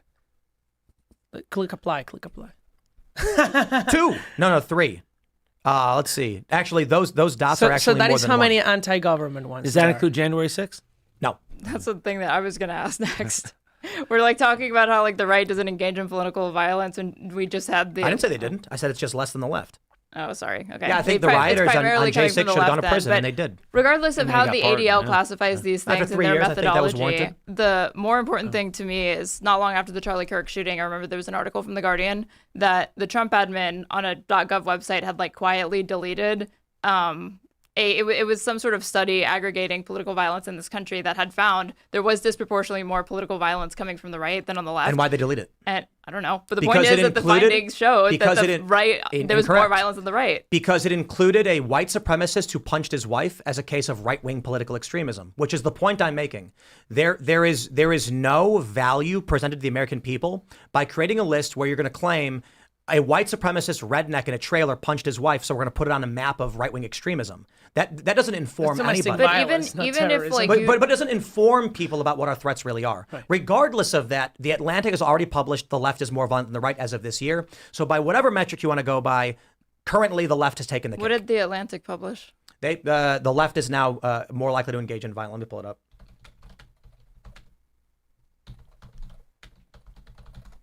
And it's not even about The Atlantic.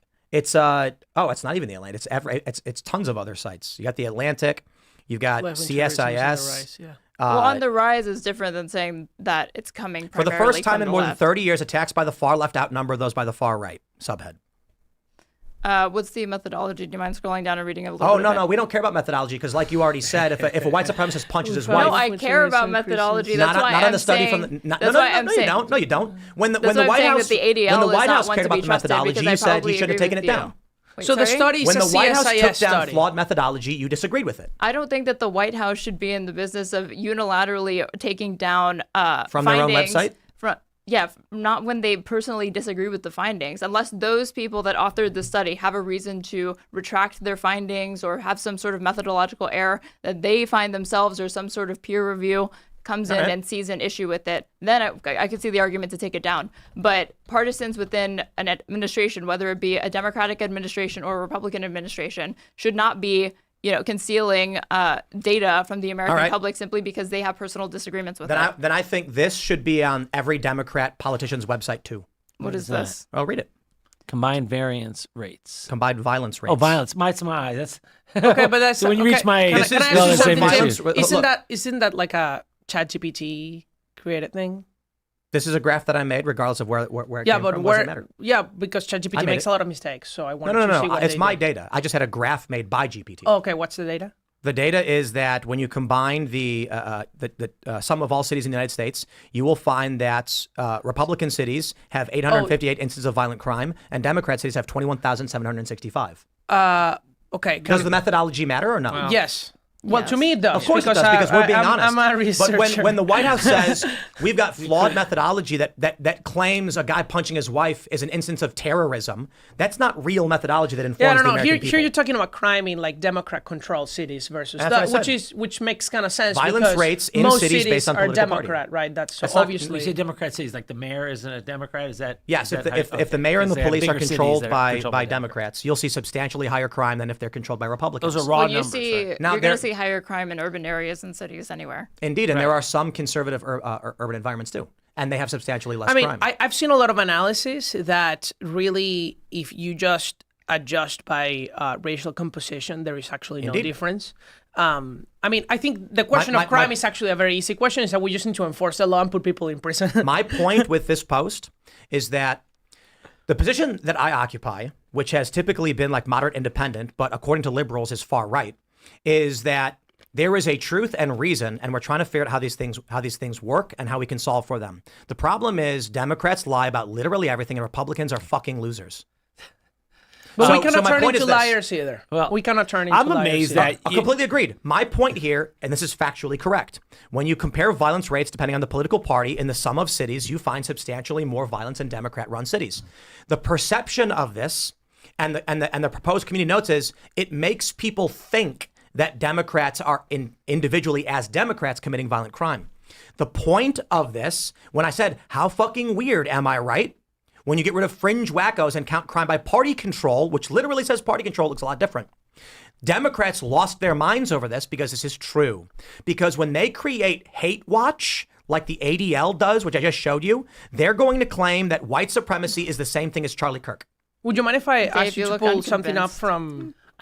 I just Well, when Charlie Kirk kicked out a white nationalist from his event, when there's viral videos of him saying you don't belong here and you are anti-American, for what reason does it make sense to claim that Charlie Kirk is the same political movement as neo-Nazis? I do remember, just if you wanted to pull this up, because this is by some of my colleagues that did an analysis on this at MI, Red State Violence, Manhattan Institute. And you'll find. You want to make a point? Yeah.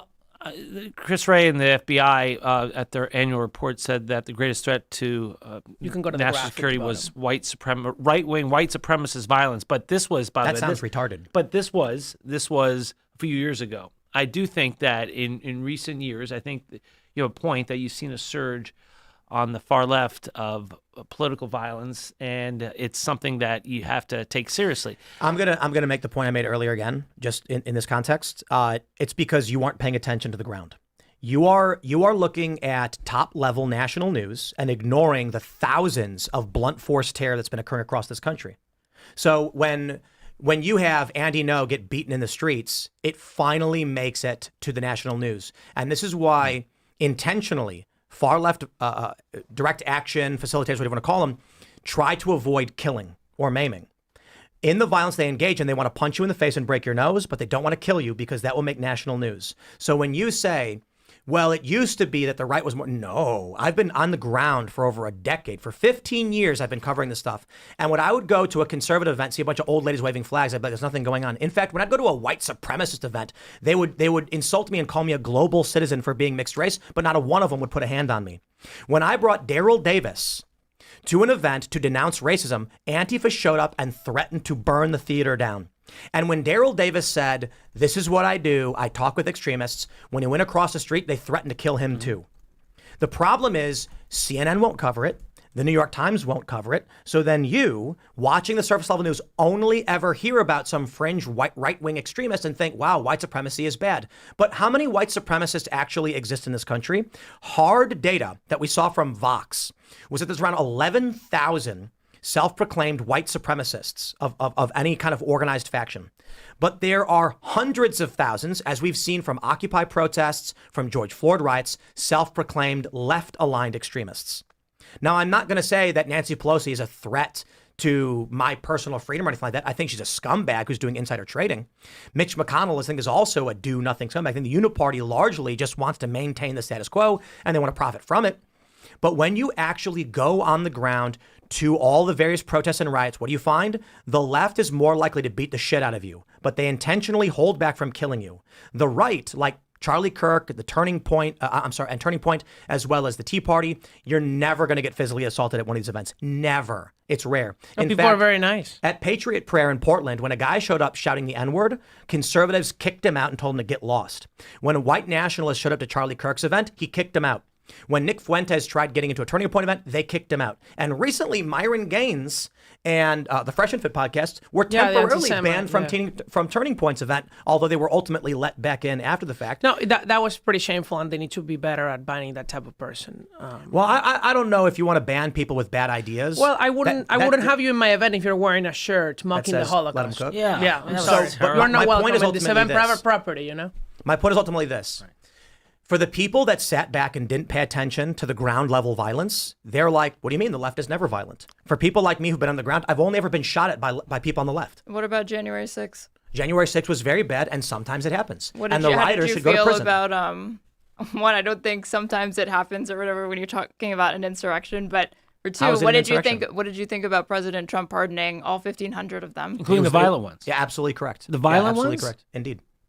So The why, ones who were why are assaulting you How gonna many, say, how many years in prison do you get happens? for assaulting an officer? You get a lot. What is it? Like first offense, Depends. assault an officer, what are you going to get? If you're physically violent with an officer, you're going to serve real prison time. How many years? It depends on your rap sheet. It Exactly. Depends, right. First offense, you are at a riot and you're hitting or shoving and just generally fighting with cops. How many years in prison do you get? I think you should go to prison. I think maybe 18 months to 2 years for a first offense. It's 2 years is a long time, but if you're fighting a cop it's federal in a prison. riot, you should go to prison. Right. Okay, Is so 2 if you years good think that, enough? then you shouldn't have pardoned them. Yeah. No, right. no, no, no, hold They on, were hold given on, their hold on, hold on. sentence, We're going somewhere jury with their this. peers. Do you think 2 years is a good amount of time or not enough? No, it's whatever the federal I'm asking you guidelines personally. are. 2 years? It depends Do on you the think- rap sheet. Do It you depends think? on Do you the think a kind of first conduct. offense, assault on an officer, no rap sheet, they got in a riot, attacked a cop? Do you think they should go to prison for 2 years? It depends on how badly they assaulted the cop. Right, I'm did talking they just about- push a cop, or did they choke him or use the taser against him? Yeah, let's say shoving and pushing a cop at a riot. How long should they go to prison for? Again, it depends on I'm a lot of asking factors. I don't- you what your thoughts are as a human being outside of the law. Okay. Should someone go to if prison? it's a first-time offender with Yeah. no prior rap sheet, Yep. and it was just a push of a cop, just No, a simple let's say push a consistent scuffle where they're shoving scuffle and, back yeah. and forth. Yeah. yeah, 2 years seems to be fine. Okay, so when these guys were in prison for 3 years, I think a pardon is fine. But Why? that Why, should, because why the should jury the and the president judge be interfering Yeah, with the sentence that Because was issued that's to what them? he does. That's what the presidential pardon power is for. Well, It's but then plenary there's never also been a used like question that of before. whether Can be you abused. think to pardon This is an somebody who's abuse of going the to go to power. prison for 20 years for a first-time assault on an officer? And how about this? Why Wait, should that be up to they're the talking about president seditious to decide? conspiracy. That's different. That's a different crime. Who committed seditious conspiracy? Enrique Tarrio. Yeah, what did he do? He helped plot an insurrection. I know what. What did he do? That's a general overview, I suppose, of the claim against him. He But was literally, con- what did he do? He was convicted by a jury of his peers. No, he of- wasn't. He wasn't convicted. What's the political makeup of D.C.? Well, when you're saying a jury of your peers is a jury that is vetted by the prosecution and defense both to make sure that there's no biases and they look at all the evidence. All right, but They're in the we're courtroom every being day, we're silly, not. and I think the problem we have in this country is that you live in a textbook reality and not reality, right? So if I went before a court of French people, is that a jury of my peers? It Well, of depends how course you, it's it, not. You it don't depends how need you, to be What about It doesn't have to Muslims? be- a Republican or a Democrat to believe The that he was point- engaged in conspiracism to Yeah, he advance wasn't. January 6th. He wasn't even in D.C. By the way, I just You don't want to have to say, be You have to you be have the charged political if it's makeup of conspiracy. DC. Biden won 92% of the vote Agreed. in the 2020 election. So all the That's right. DC convictions are illegitimate? Against conservatives for political reasons, there is a high probability they're going to be illegitimate. Why? Well, let's talk about Derek Chauvin. The judge in the Chauvin case said there is no jurisdiction in Minnesota where he will get a fair trial. What is the process by which the United States handles a case where a judge admits there will not be a fair trial for a defendant? Do we prosecute him? Wait, the judge The in judge the said case they wanted you to will move, not get a fair yes, trial. They wanted to move venue, the defense did, because they said in Minneapolis, the jury will be biased against him. We should put him somewhere else. And the judge said there's nowhere in Minnesota you can go where you're going to be free from this bias. Oh, well, that's different than saying that they're not going to be able to have a free or That's like true. a fair jury. Right, Well, right. Judge- so What a he's biased saying is jury that- is a fair jury. Well, He's what saying he's- that like no matter where you move it or within the state, jury's biased. you're going to. Yeah, but that's always true. No, and No, by the way, it's the not. jury's not biased. of The jury course. may have learned of the case, and they may have their biases. But Yes, the key that's what I is mean. that can you set them aside and follow the evidence and the law? So We let's do it all the time. let's go back to January 6th. I don't want to lose that point. What about the people who got 18 months in prison for a first-time misdemeanor? or solitary Trespass. confinement. No. A specific question, because I know some of these people. There are two individuals that I met. They approached the backside of the building after the riot was cleared out. So this is around like 3 or 4 o'clock. The doors were open. There were people milling about in the grass. They had just left Trump's speech and walked to the Capitol by themselves. They entered the building and were inside for about 2 minutes. They walked through open front doors, looked around, didn't really know what was going on, and left. Their home was raided in Maryland, and they were sentenced to 18 months. Should they have been pardoned?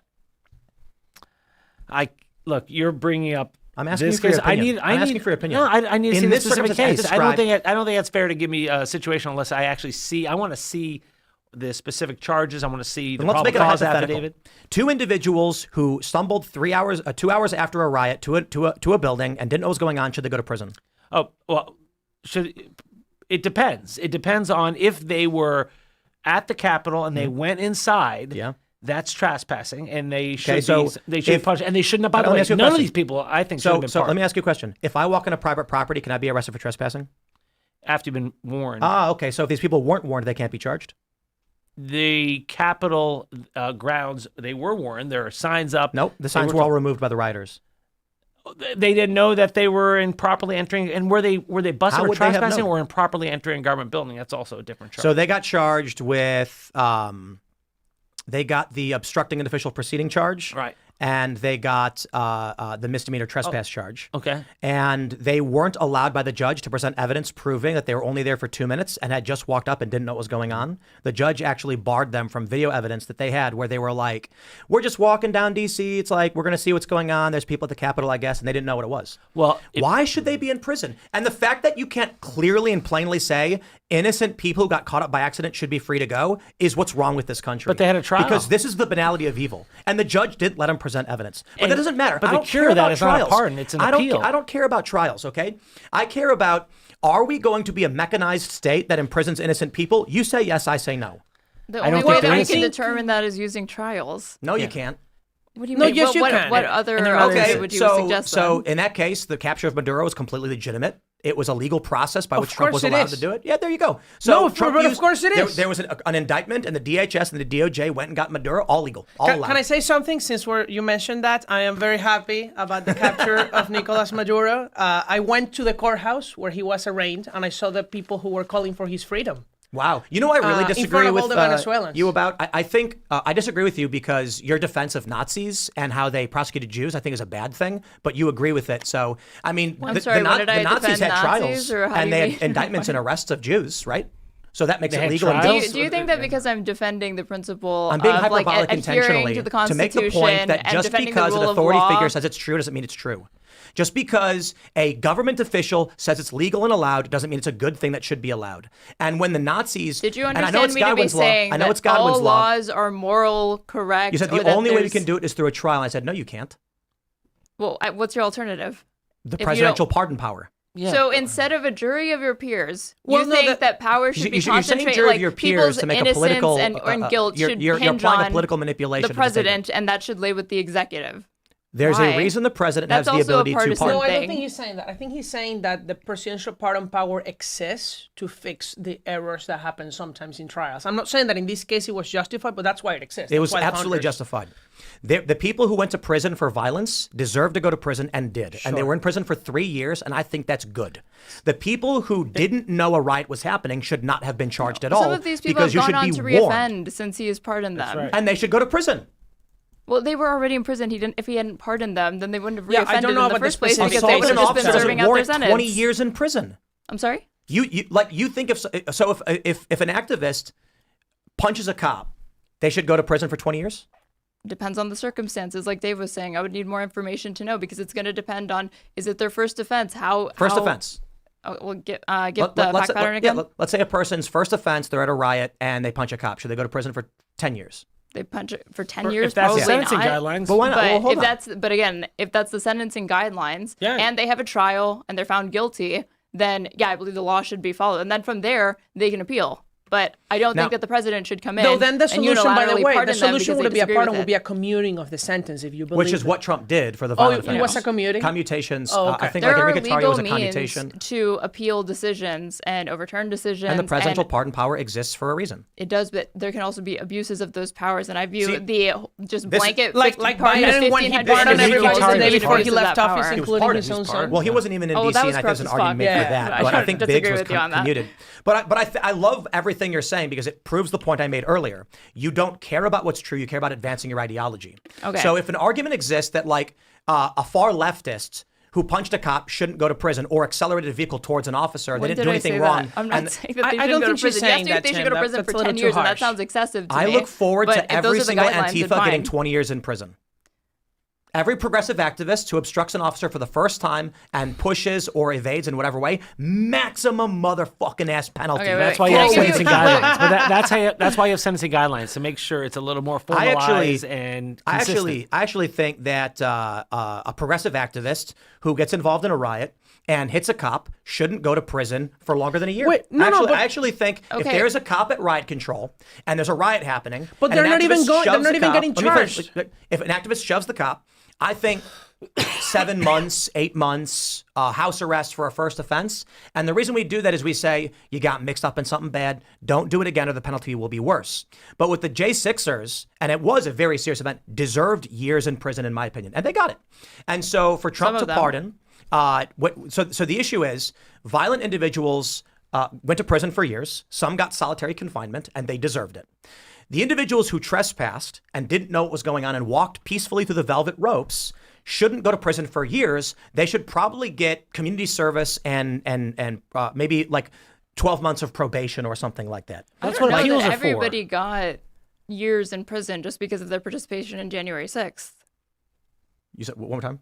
I don't know that everybody who was at January 6th actually ended up being given sentences of like 2 years minimum. Right, but the point is some did, and those people should not be in prison for simply walking in an open door. I don't even know if they are. Yeah, But I let don't me know if present they you got with prison like, for that. Did They just did. walk I in an open door personally where they know just these people. and they were they were sentenced to prison, but 18 months. But the answer to that, if you disagree, Man, is y'all to are appeal fascists. it. No, but the answer You're is fascists. you have to have a system and treat everyone consistently. So you appeal And they it. didn't. But then you appeal it. You know, they have a Or judge. Trump pardons them. Yeah, That's what it something exists that's different. for. And I disagree with that, but he y'all does are- have you're that both power. but he fascists. he should have blamed he that has the pardon power. of Do Do you know who 1,500 else Joe people. Biden It put in wasn't prison? even The tailored to anti-abortion people like protesters. that. You remember It was just those? I know every one of single those person. cases. Right. What Yes, we say? exactly right. That Biden also put in prison the people who were simply protesting and praying in front of abortion clinics. Oh, That right, is right, true right. that they obstructed. You know, See, I know Biden that there's put a in law. prison. The Biden administration, Oh, the wait, Biden DOJ. On Biden, wait, can I present you with a hypothetical? No, then? but this is a real case where Trump also pardoned them, and it was a very good pardon. Yeah, it You should was. look up the No. case of John Hinshaw. I know his family. So if Joe Biden, during his last term, had decided to find 1,500 individuals that had been imprisoned because of participation in BLM riots, Yep. arson, etc., and he pardoned them because he felt the same way. Yep. That these people have, this is their first time I wish offense. Trump These had are arrested low-level 1,500 offenses. people. I think that I'm going to find 1,500 individuals and pardon them because I think BLM is a righteous cause. You would support that? Well, I don't know that Trump said the word righteous cause, so I'm not going to agree No, with and the moral this is my statement. hypothetical. So let's Well, say that I'm saying that that's, I guess, Biden's motivation in my hypothetical. If Biden is saying that these people I genuinely believe are doing wrong, but the wrong benefits me, that's a bad thing. But if Biden were to pardon 1,500 individuals who were engaged in a violent riot where they received exorbitant terms, I would agree with their pardon, absolutely. So, Or so commutation. yes, you would agree with Biden pardoning 1,500 violent Yep. BLM rioters. Absolutely. But I 100%. think that it would have been I great wouldn't if agree with that. 1,500 violent so BLM the- rioters Biden. had The gone issue to is- prison for 3 years, which they didn't. The issue is we saw multi-billion-dollar damages in the George Floyd riots, and instead of arresting the criminals who murdered people, they raised money on their behalf. That's right. So listen, Kamala included. If Biden's DOJ or the Trump DOJ, let's say the Trump DOJ during the George Floyd riots rounded up 1,500 people and gave violent rioters 20-year sentences, I'd be saying, holy shit, dude, 20 years? Like, come on, some of these people are just retarded. A I mean, year, the 2 president years, shouldn't maybe. be in the business of like unilaterally deciding any individual person's sentence. But Period. but that's what the pardon power exists for. What the pardon power exists to be a check on what is, I guess, supposed to be a miscarriage of justice, but it ends up being abused. You have Biden pardoning his son, which is flagrantly corrupt. You have Bill Clinton pardoning his brother for coke charges, like right before he leaves office. That was corrupt. You have Trump giving pardons out left and right. He just pardoned the Honduran drug That was cartel terrible. fucking dude or whatever. Though we're hearing that reason maybe that now he's going to testify against Maduro, so it may be part of a deal. This is why we need to You reserve think our he was judgment. thinking he was playing 4D chess on this one? He don't pardoned him think so. because he likes, that's the political party he favors in Honduras. No, I know it.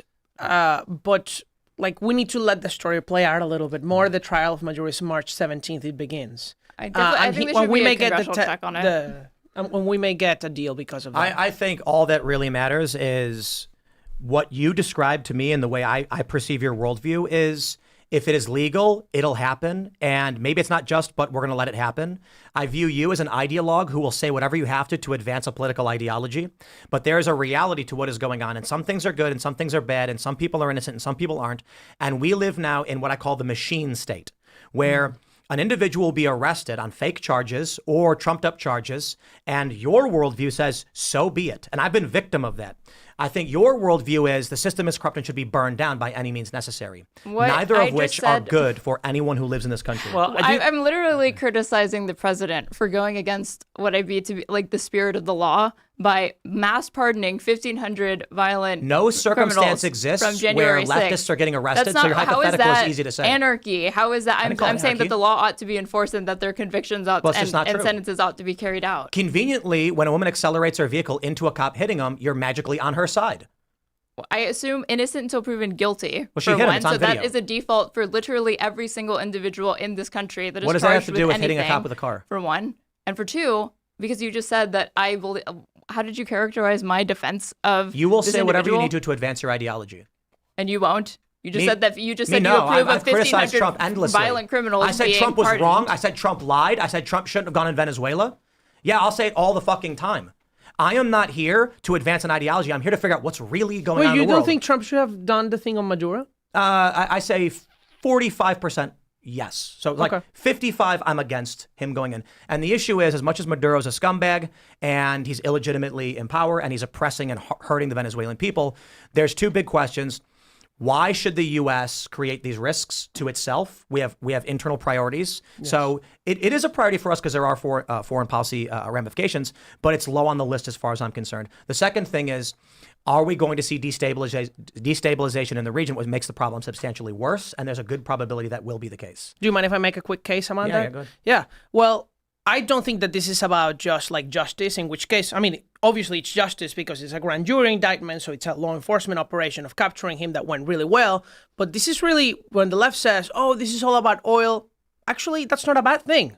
You know, Venezuela used to be a major oil producer. Now it's not producing oil because of the socialist regime. If we can manage to increase oil production and take it away from Russia, from China, from Iran, which is where all these boats were headed, then that's lower gas prices for us. That's number Wait, one. didn't Trump literally say it was about oil, though? Yeah, but I'm saying it's a So- good thing. Number two. I know when you say like, oh, but the left is saying this, it's like, no, but he literally said that, and he Yes, but consulted they're saying, those it oil as if, companies. they're saying it as if it's negative. Number two, the drug issue. A huge chunk of our cocaine, not fentanyl, that's not, Right, okay, yeah, it's yeah. cocaine, comes from Venezuela. It's used to fund terrorism, including Hezbollah. And number three, the illegal migration. Venezuela is the largest refugee crisis peacetime in human history, 9 million. And it's because of the Maduro regime. The reason why I say I'm lukewarm on it and lean away from it is we don't know what the ramifications are going to be. But there's infinitely more argument for someone in our backyard across the Gulf who's aggressing upon us and aiding our enemies. We tried sanctions, it didn't work. So we tried the carrot, it doesn't work, you get the stick. That being said, it was a masterfully pulled off precision snatch and grab. I'm impressed by all of that. And Trump has proven in the past he can do these quick in and outs without lasting damage towards stability. Without boots on the ground. Without boots on the ground. But my concern is if Venezuela destabilizes, we're gonna see narco terrorists gain Now, significant I'll tell power you in the about region. the whole Venezuela thing. A lot of people say, well, you know, this can be like Iraq. Venezuela is not a Muslim country, number one. Venezuela doesn't have ethnic or religious or language divisions, right? Yeah, but it has and the cartel civilians divisions. are unarmed. So it's not going to be like we're going to get insane guerrillas that already exist, by the way, in Colombia. What about FARC? FARC already exists, and it's in Colombia. But no, And but I'm saying, actually, why would they not move I just saw the in? headline yesterday. The military of Colombia saying that the FARC and the ELN guerrillas are now fleeing out of Venezuela into Colombia because they're pissed out of Trump's military that's- action. My concern would be that these cartels are going to see a power vacuum and say, now's our chance. Well, and then we're yes. dealing with The problem something is that 10 the times regime worse. is the cartel. Yeah, right.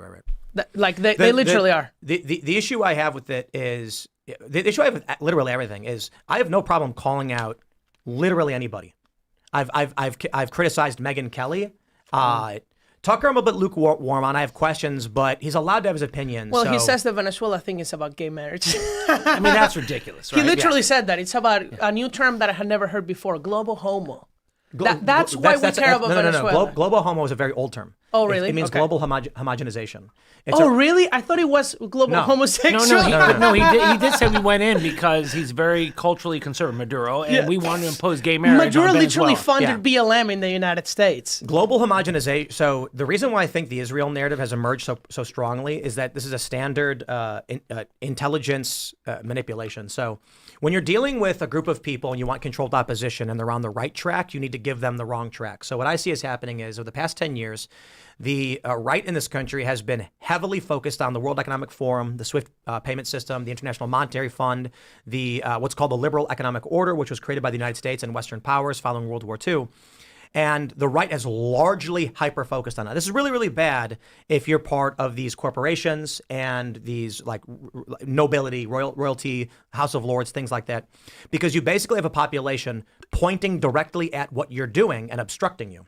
So what happens when everybody online says the Great Reset is a problem? The World Economic Forum deletes it from their website and deletes it from their Twitter.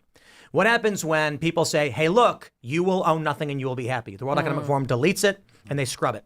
What happens when we start talking on the Council on Foreign Relations and the liberal economic order? The reason why we took out Saddam Hussein because he wanted to get off the petrodollar, or Muammar Gaddafi, same reason. The book, The Confessions of an Economic Hitman, how the U.S. and Western powers will remove a politician if they oppose the petrodollar system, which is clearly what we are seeing with Venezuela. Which, by the way, but the question is what's good for the United States. Right. So the point ultimately is, you have this extra-national group that consists of, it's largely the NATO nations. They have an economic agenda where they create the North American economic bloc, the European economic bloc. We can see the conflicts in the Middle East with Syria up to the conflict in Ukraine, largely predicated upon what's called the liberal economic order. How do you stop these fucking people from pointing at what we're doing and destabilizing it? You promote Candace Owens and get her on the front page to scream the Jews. Now, when someone says something like there is an extra-national group that is imposing its will on European and the countries and North American countries, they go, you mean the Jews? And I go, no, I'm talking about corporations, oil executives, bank executives. Actually, I think the actual threat and the people promoting people like Candace Owens and even what Tucker is doing is this evil alliance of regimes, including Russia, including China, including Qatar, including Venezuela, Cuba. The Manolo de los Santos, the guy calling for the hanging of Christian Noam, was trained in Cuba, I think, not in Ukraine or in Germany. It was in Cuba. I think it's a red herring. Okay. I think what we're seeing is Barry Weiss is the voice of reason, and she's pro-Israel, and now she's fixing CBS. So the middle-of-the-road people like Elon Musk, where he shows that meme from Colin Wright, where it's like the left went so far left, he's now considered right-wing. Barry Weiss is your exit. She's your point of egress. You can now say, thank you for doing regular news. This means she's going to earn the favor of all the moderate individuals, and she's a proud Zionist. So it creates a positive political environment for someone who's overtly a proud Zionist. You then promote the most wackaloon conspiracies against Zionists from Candace Owens. So the people who follow her, like a Pied Piper, are going to go out in public and say retarded things that scare people. Who do you think is promoting her, for example? Oh, YouTube has her on the front page every single day. But who do you think is behind that? YouTube. Yeah, no, I think it's a coordinated effort from what we describe as the establishment in this country. So what happens? So you think there are rich people who are doing that in the U.S.? Like rich is a bit reductive, but let's just say powerful people from various governments, corporations, or otherwise. How do they gain from it? Okay, so let's go back to 2016. Donald Trump should not have won.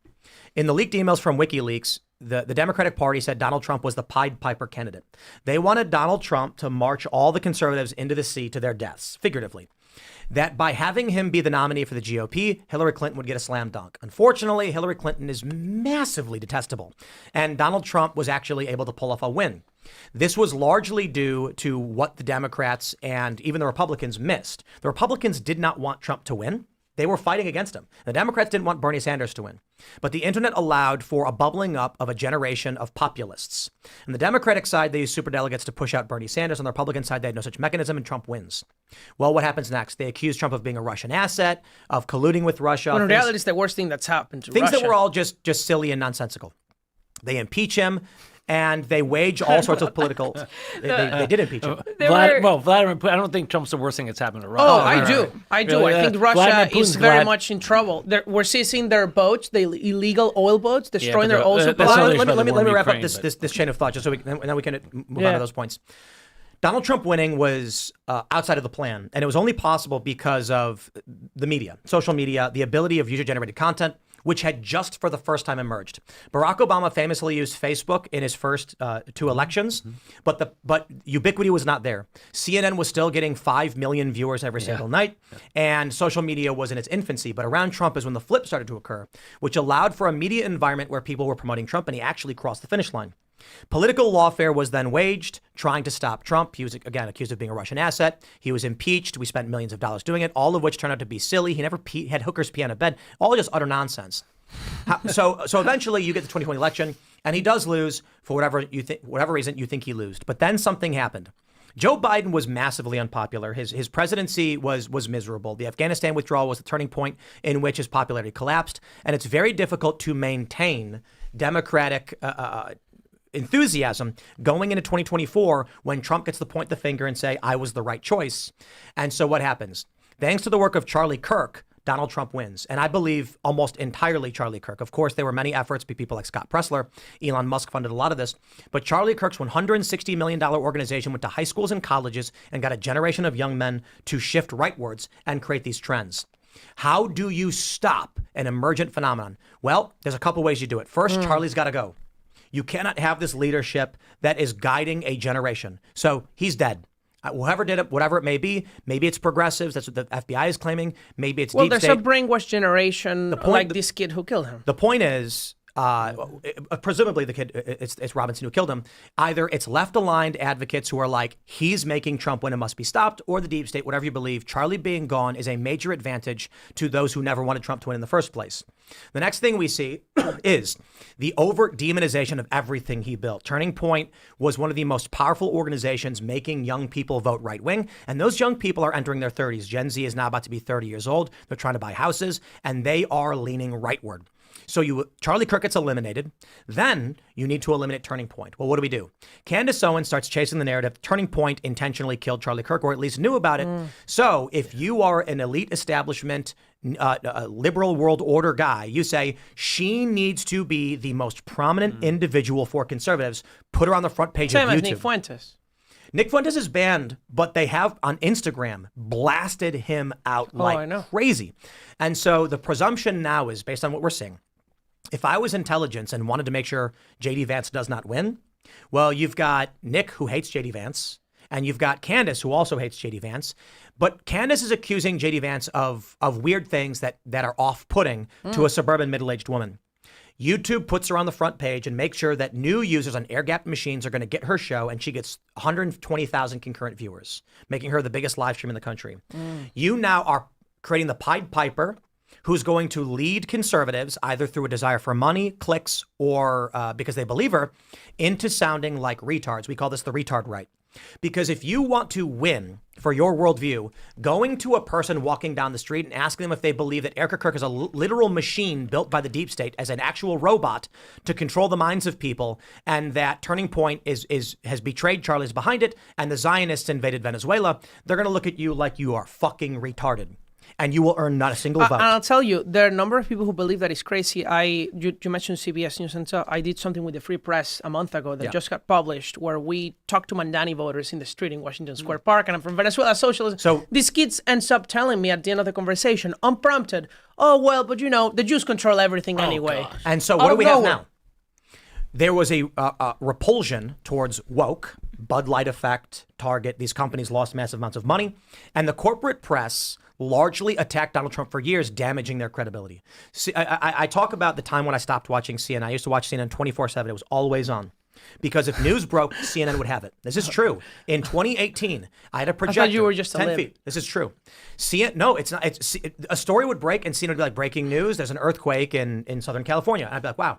One day, I saw online that there were riots in Iran. And I said, whoa. And I looked up at the screen and they were talking about Trump. It was a midday panel about Trump. And I said, well, I got to find this story. So guess what? I flipped to the news, Fox News talking about Iran. So I left it on. After the story was over, I went back to CNN, went back to my computer. Then a few days later, there was a hurricane, a big story about a hurricane or something. And I look up at this projector screen, panel talking about Trump. And so I waited for a minute and said, okay, I need to figure out what's going on. So I turned on Fox News talking about the hurricane. And then I posted a video on Instagram and said, let's play the CNN challenge. At any given moment, if there's breaking news, will CNN be talking about the news or Trump? And I switched between the two and I said, I will never watch CNN again. The efforts here by the establishment was to create the perception that Trump was bad, but they didn't realize it was a Chinese finger trap problem. The harder they pulled out, the tighter the trap became. They destroyed their credibility, freaked people out, and pushed people to Trump. They finally figured it out. Censorship does not work, and embracing wackaloon bullshit doesn't work either. Maybe that's why they have to make them the wackaloons and us the reasonable ones. Yeah. So now what do you have? Barry Weiss leaves the New York Times, launches a news organization. It's anti-woke, it's reasonable, and she's very she's overt Zionist. They then give her $150 million, which is an insane purchase for her organization, to put her in charge of CBS, where she has begun to weed out the activism, which I'm a huge fan of. She's done a fantastic job. I agree. Now you have someone finally giving us real news at a corporate news outlet, and we're all going to praise it. Elon's going to praise it. I'm going to praise it. And it's all coming from a Zionist who's being reasonable. all I saw was the Erica Kirk town hall that was being like shoved down my throat, even though I'm like, why is this being shoved down my throat? This is not even like the No, she did in an the top interview. 100 thing. Like So most I'm important talking thing that happened specifically this about week. CBS News ran an article about the Somali daycare fraud where they mentioned that Merrick Garland, the Biden DOJ, prosecuted and convicted 62 individuals in Minnesota. And I said, wow. I pull up CNN. What do they say? A Minnesota investigator say daycares are running legitimately. And I'm like, sure, I'm sure they're saying that. But CBS runs a story that says, here's what we know about the fraud. They say Nick Shirley published a video. Biden had prosecuted these individuals. Here's the details of the prosecutions. It was very boring, neutral, and straightforward. Here's what happened. CNN's doing we're on one side of this thing. So I ignore CNN. But the cherry on top, the final point is a circumstance has been created by a corporation where people like me are going to be happy to once again read the corporate press run by a proud Zionist. At the same time, Candace Owens sounds like a retard, and she's blaming Zionists for literally everything. So the middle of the road people that sway these elections are now going to say Candace is nuts and sounds like she's crazy, and Barry Weiss, the Zionist, sounds reasonable and acceptable. What did you think of her decision to not run that 60 Minutes episode on CCOT? It's exactly what I'm talking about. It was beautiful. Absolutely I mean, beautiful. they're going to run it. They're just modifying it. And I checking thought They the omitted- reason made no sense to me because she said, well, we didn't get it. We reached out to the White House and we didn't hear from them. That's not so we correct. felt like we can't give like a complete story without them. But that's I not think correct. that they can obviously run a story if the White House declines to The comment. story was that they did receive a response from CCOT and the White House, and the editors chose to omit it. She also further criticized them for rehashing old talking points that weren't relevant to the current developments on CCOT. And it's a very neutral thing to do for a news organization to say, guys, this story you're putting in, large chunks of it, already reported. So why are you including it? And we got a statement over here that you can include. I don't understand why you're not doing it. And they freaked out because they're activists.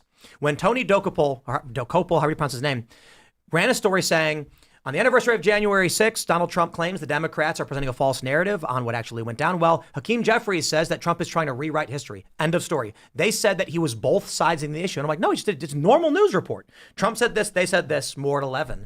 And they're attacking him as if he's the activist. So I think Barry Weiss has done a beautiful job. But more importantly, to break it all down, the real point of this is not to debate the minutia of what CBS is doing, but that my view of what they're doing is it's a coordinated effort to make people who hate Israel look like retards. And to be honest, a lot of them do look like retards. I mean, they generally are. And to pull the middle of the road people who feel the media betrayed them back into the fold of supporting the American foreign policy machine. Very interesting.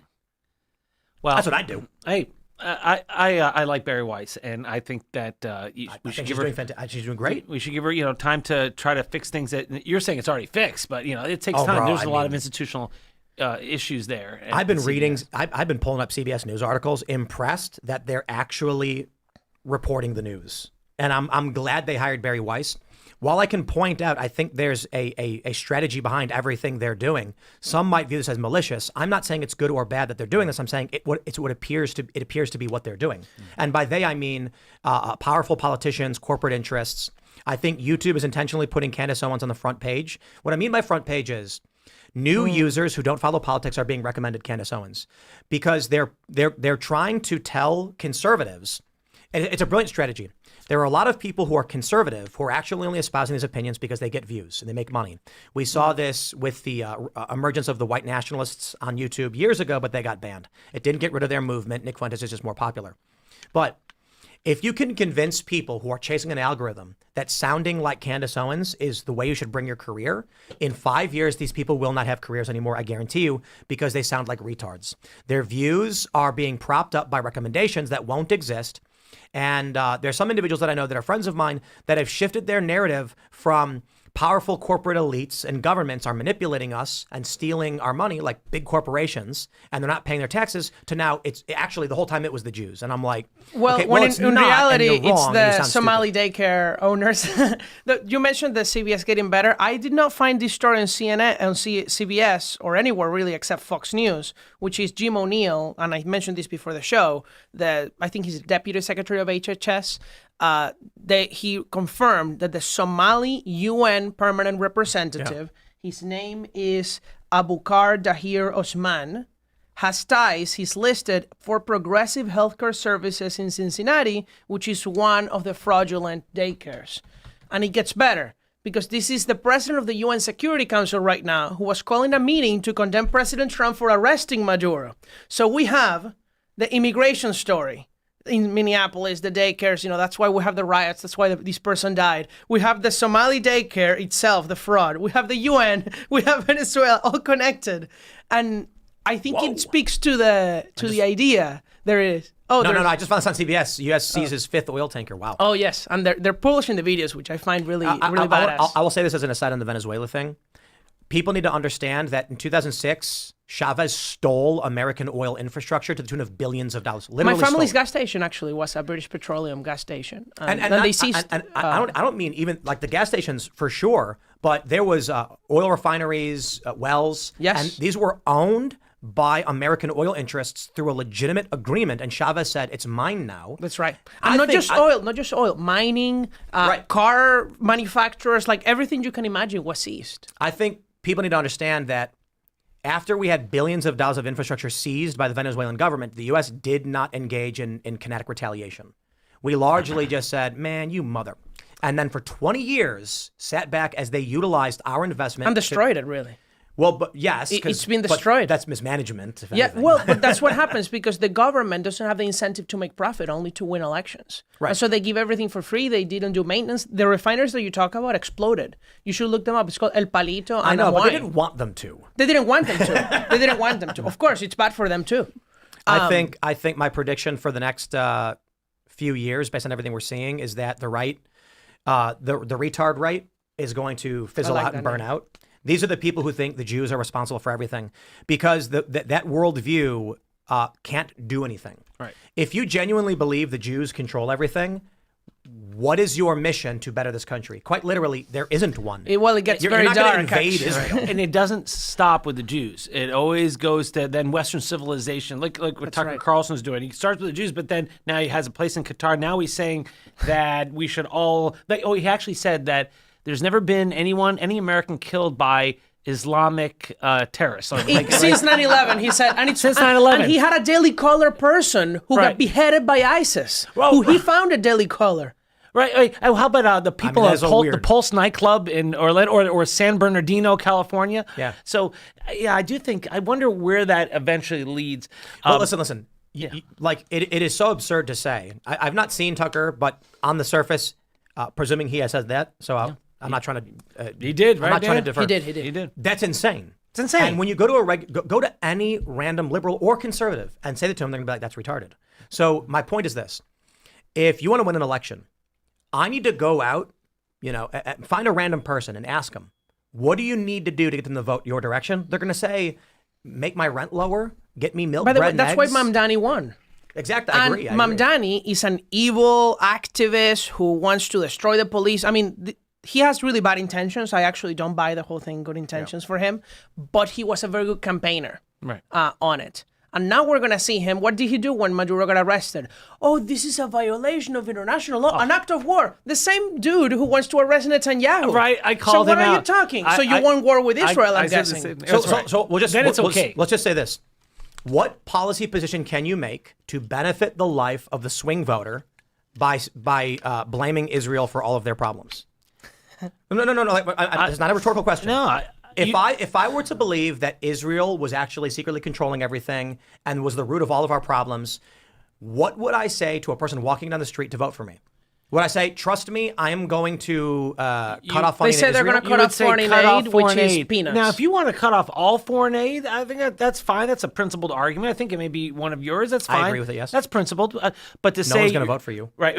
But to say you're going to just cut off Israel $3.8 billion, but not everyone else who gets billions, even more than that. Wait, isn't the pitch for this to to get the swing voter concerned about Israel? The whole thing is that the Zog meme or whatever, the Zionist occupied government. So what they say is the reason why there's an affordability crisis and all of this is because Zionists occupy the government. Yep. And so if I come in, then I'm going to eliminate those forces from within the government, and then all of a sudden everything going to be And that's hunky dory for you. And that's what pretty you much would they have. do. So And if that's a that retarded so point that of so view, I so think. that is your worldview. That's right. That's your pitch to the swing voter, and their response is going to be, "What?"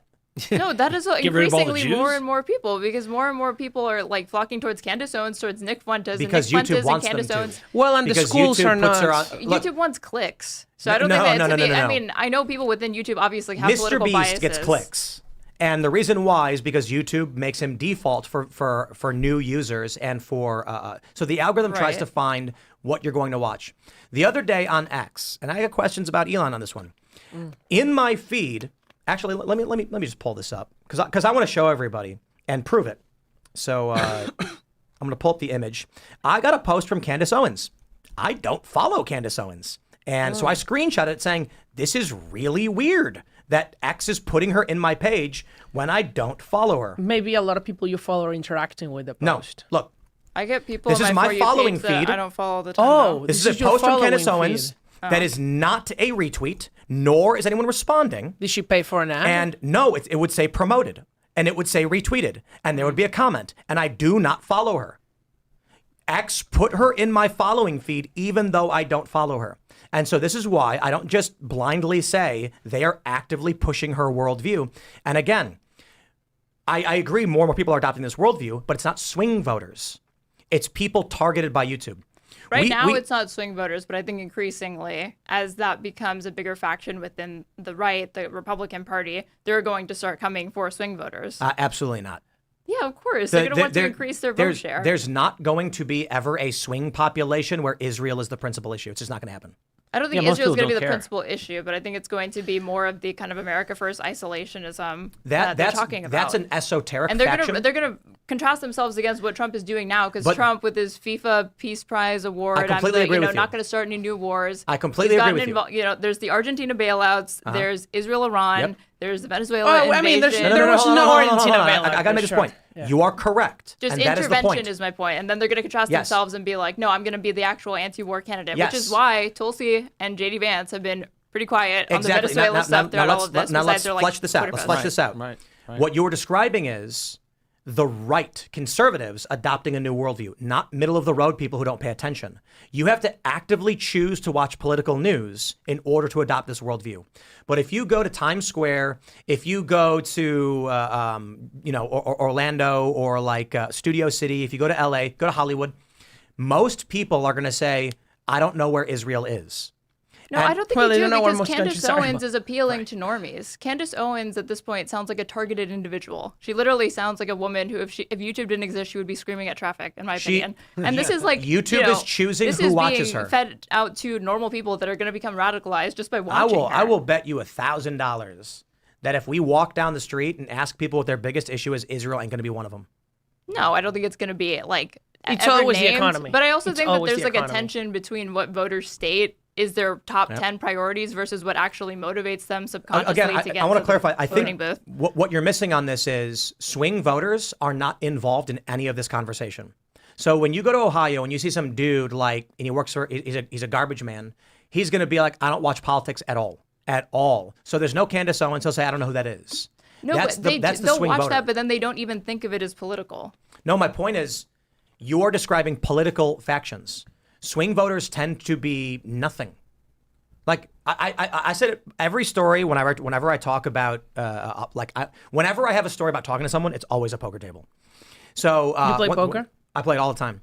And so when you go to a poker table, you've got either it's nine players or 8. So there's 7 people around me. Everybody's talking, and I would say 80% of the time people go, I literally don't watch news. And I'll say, do you know who this person is? No. What about this person? No. They'll say things like, I was literally just playing out here at One-Eyed Jack's card room. It's beautiful. And literally a guy next to me, it's like 2 days after Maduro is captured. It's the biggest story in the world. And he goes, who's Maduro? Of course. That guy is not voting based on Israel. That No, guy's but, voting like, because his I mean, rent went up. I don't think that like Venezuela is any American, certainly not the swing voters' top issue. Of course not. But they can, when you poll people, No, but he they didn't might know who support it. Maduro was. No. That's the point. He's Right, like, right. who's As it that? being That's that- because Well, his most mind people are focuses on how many uninformed, outs I there think are his on the point. table. No, Yeah. he barely understood poker. If I go to Oh, someone and say, do you know who Benjamin Netanyahu is? They're going to say no. Though think I'll most say, people know Tim, BB that's is actually I think the so. more reason to pursue the right policy rather than the popular policy. Given that most people are uninformed, you want to do things that are going to improve their lives. I agree. And so what improves their lives? Things that lower their cost of living. For example, increasing oil production.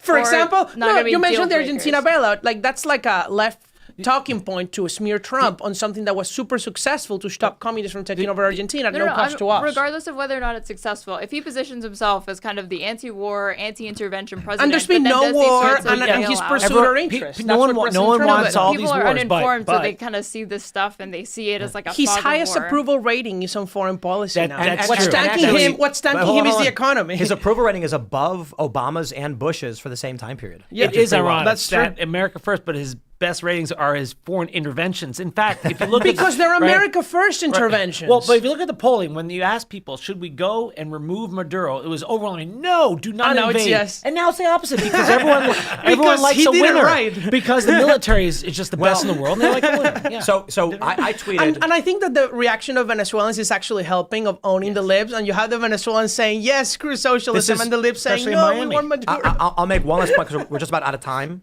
But going back to the original argument I was making about a good portion, I'd say the majority of liberals will say whatever just to be aligned with a group and not actually for something. I tweeted after Maduro's captured, the American economy is about to boom because we're about to get a whole bunch of free oil. And I get all these liberals saying Tim Pool's a hypocrite who now supports intervention. And then the Krasensteins post a series of quotes from me where I say I oppose regime change and intervention and then claim I'm a hypocrite. And I'm sitting here being like, it is a fact statement that we are going to take the oil from Venezuela and it's going to boost our economy. And it is a fact statement that I disagree with the intervention, but they are lying. It's all one big political game. They don't actually believe anything. They said, I can misconstrue what he's saying to make it sound like he supports the intervention. It is all fake. Everybody's lying. The conservatives who have flipped, the retard right, are doing it because they're either scared of dying or they want to make money. Those are my final thoughts. Do you guys Wait, get any final thoughts? Wait, you don't support it? Support what? He said it was 45, 55. So. 45, No, I 55 do not Maduro? believe the U.S. should have gone into Venezuela. Okay, wait, Okay. really quick. Do you think it was constitutional? Absolutely, yes. It was So a law yes. enforcement operation. It was absolutely constitutional to do. Constitutional. Dave, constitutional. Gray area. You Gray can area? argue both ways on it. Yeah, sorry. I hate to equivocate. but- just to give my final thoughts. Real quick, I agree with you on that. This is a situation where it's largely an argument, and I believe there are very strong arguments for it not being constitutional. But I think based on constitutional precedent, what we have seen in terms of Supreme Court rulings on what the president is allowed to do, it would ultimately be decided as constitutional. That being said, we shouldn't have done it. I appreciate the economic boom. I appreciate the oil. Venezuela has aggressed upon us to a great degree. I think we are about to face, and I could be totally wrong on this one, unintended consequences, as we often do, destabilization. And you might argue that basically putting a stop to our adversaries taking from our region and being benefited is the greater good. I think we might actually see instability, which causes a problem in our own backyard. I'll say just my final thought. I think President Trump didn't run on isolationism. He ran on America first, and that includes interventions that are in the interest of the United States, such as destroying the nuclear arsenal of Iran that he did and didn't cause World War III, or taking Venezuela's leader, who is a narco-terrorist, who has sent drugs to here, who has sent us to Nicaragua, who have killed Americans, who has destroyed our oil industry. Hold on. You're saying all those things, but there was one thing he did that's more egregious than the rest, and it's when he was addressing a starving nation and he pulled an empanada out of a drawer and took a bite. Oh on man, I national saw that television. one live when I was a kid I'm living kidding, by the way. there. No, that's true. And, No, I'm and saying I'm kidding. That was the worst thing he did, And but it was- Chavez, and Chavez used to say being rich is bad with a Rolex on his wrist. I mean, this is how Marxist leaders are. total And so hypocrite. I actually think this is going to be very successful. I think Secretary Rubio has done an incredible job. I mean, he's going to go down if this finishes well this year as the best Secretary of State in U.S. history. And I'm really grateful to President Do Trump you for what think he he'll did be in found Venezuela. guilty? Who, Maduro? Maduro. Oh, he will be found guilty. Easily. Come on. First, I do. I don't know. let me I say don't know about something. that. Let me say something. The military-industrial Let complex me say is something. locking him He up. is Yeah, guilty. Noriega. Number one, Same he thing. is guilty. Number two, Ron DeSantis, very smart, is going to put state charges. So no well. matter if we get a Marxist president in 10 years that wants to pardon Maduro, he's going to prison in Florida here. I don't- And it's the Venezuelans who are going to be Well, the jury. I don't think the state charges will stick, but I do think he's found guilty at the federal At the charges. federal level. Can I? My final words would be: we haven't mentioned Iran. Iran at all here, and it's amazing that you see the yearning for freedom from the Iranians to be freed from the Ayatollah and this oppressive government. And to bring back to Tucker Carlson, it's interesting that his comments, his podcast is being played by the Ayatollahs right now. Oh, yes. To try to, as part of government propaganda. You know you're on the wrong side of present and history when the Ayatollahs are playing you for propaganda. Very socially conservative, haven't you heard? I don't agree with that. I think in America there's a plethora of opinions and they're allowed to have it. And just because somebody agrees with you on one thing or you agree with them on one thing doesn't mean that it's intentional, it's bad, or you're wrong. There are going to come many times when, the world opposed what we did in Iraq. Right? There were protests all over the world in countries we are allied with and countries we are enemies with. And I think history shows that the invasion of Iraq was a mistake, and basically everybody agrees. So if you were coming out in the 2000s saying this is wrong, we shouldn't do it, they'd be canceling you. They wouldn't invite you onto these TV shows. And so sure enough, you're going to see in foreign countries them praising you for having called it out. We'll see what happens. Tucker may be right on some things. He may be wrong. I'm lukewarm on Tucker right now. Because there's some things I've seen where they seem to be contradictory, like when he claimed he didn't know Tommy Robinson was, which is like what you've interviewed him, I think, like 2 or 3 times. He's famous. There's a few people. That being said, I don't think Tucker's done the overt, cowardly, or evil things we've seen from others. So I say I'm lukewarm. You saw he brought a FARA registered agent of Venezuela into his show and he didn't disclose it, right? Robert Amsterdam got paid $4 million by the Maduro regime. Yeah, but and that's again, the episode this is lukewarm. And that's the episode where Tucker said Maduro is actually socially conservative. I see no difference between Tucker and Candace Owens. I really think they're see a two difference. sides of the same coin. Well, Candace might be more mentally ill. Yeah, I mean, Tucker's not coming out claiming that Erica Kirk was a robot built Or by... that Bridget McCrony Tucker just said asks man questions. trans. He doesn't actually come out and say it. Right. Tucker has opinions and a focus that many people think is backed by an agenda.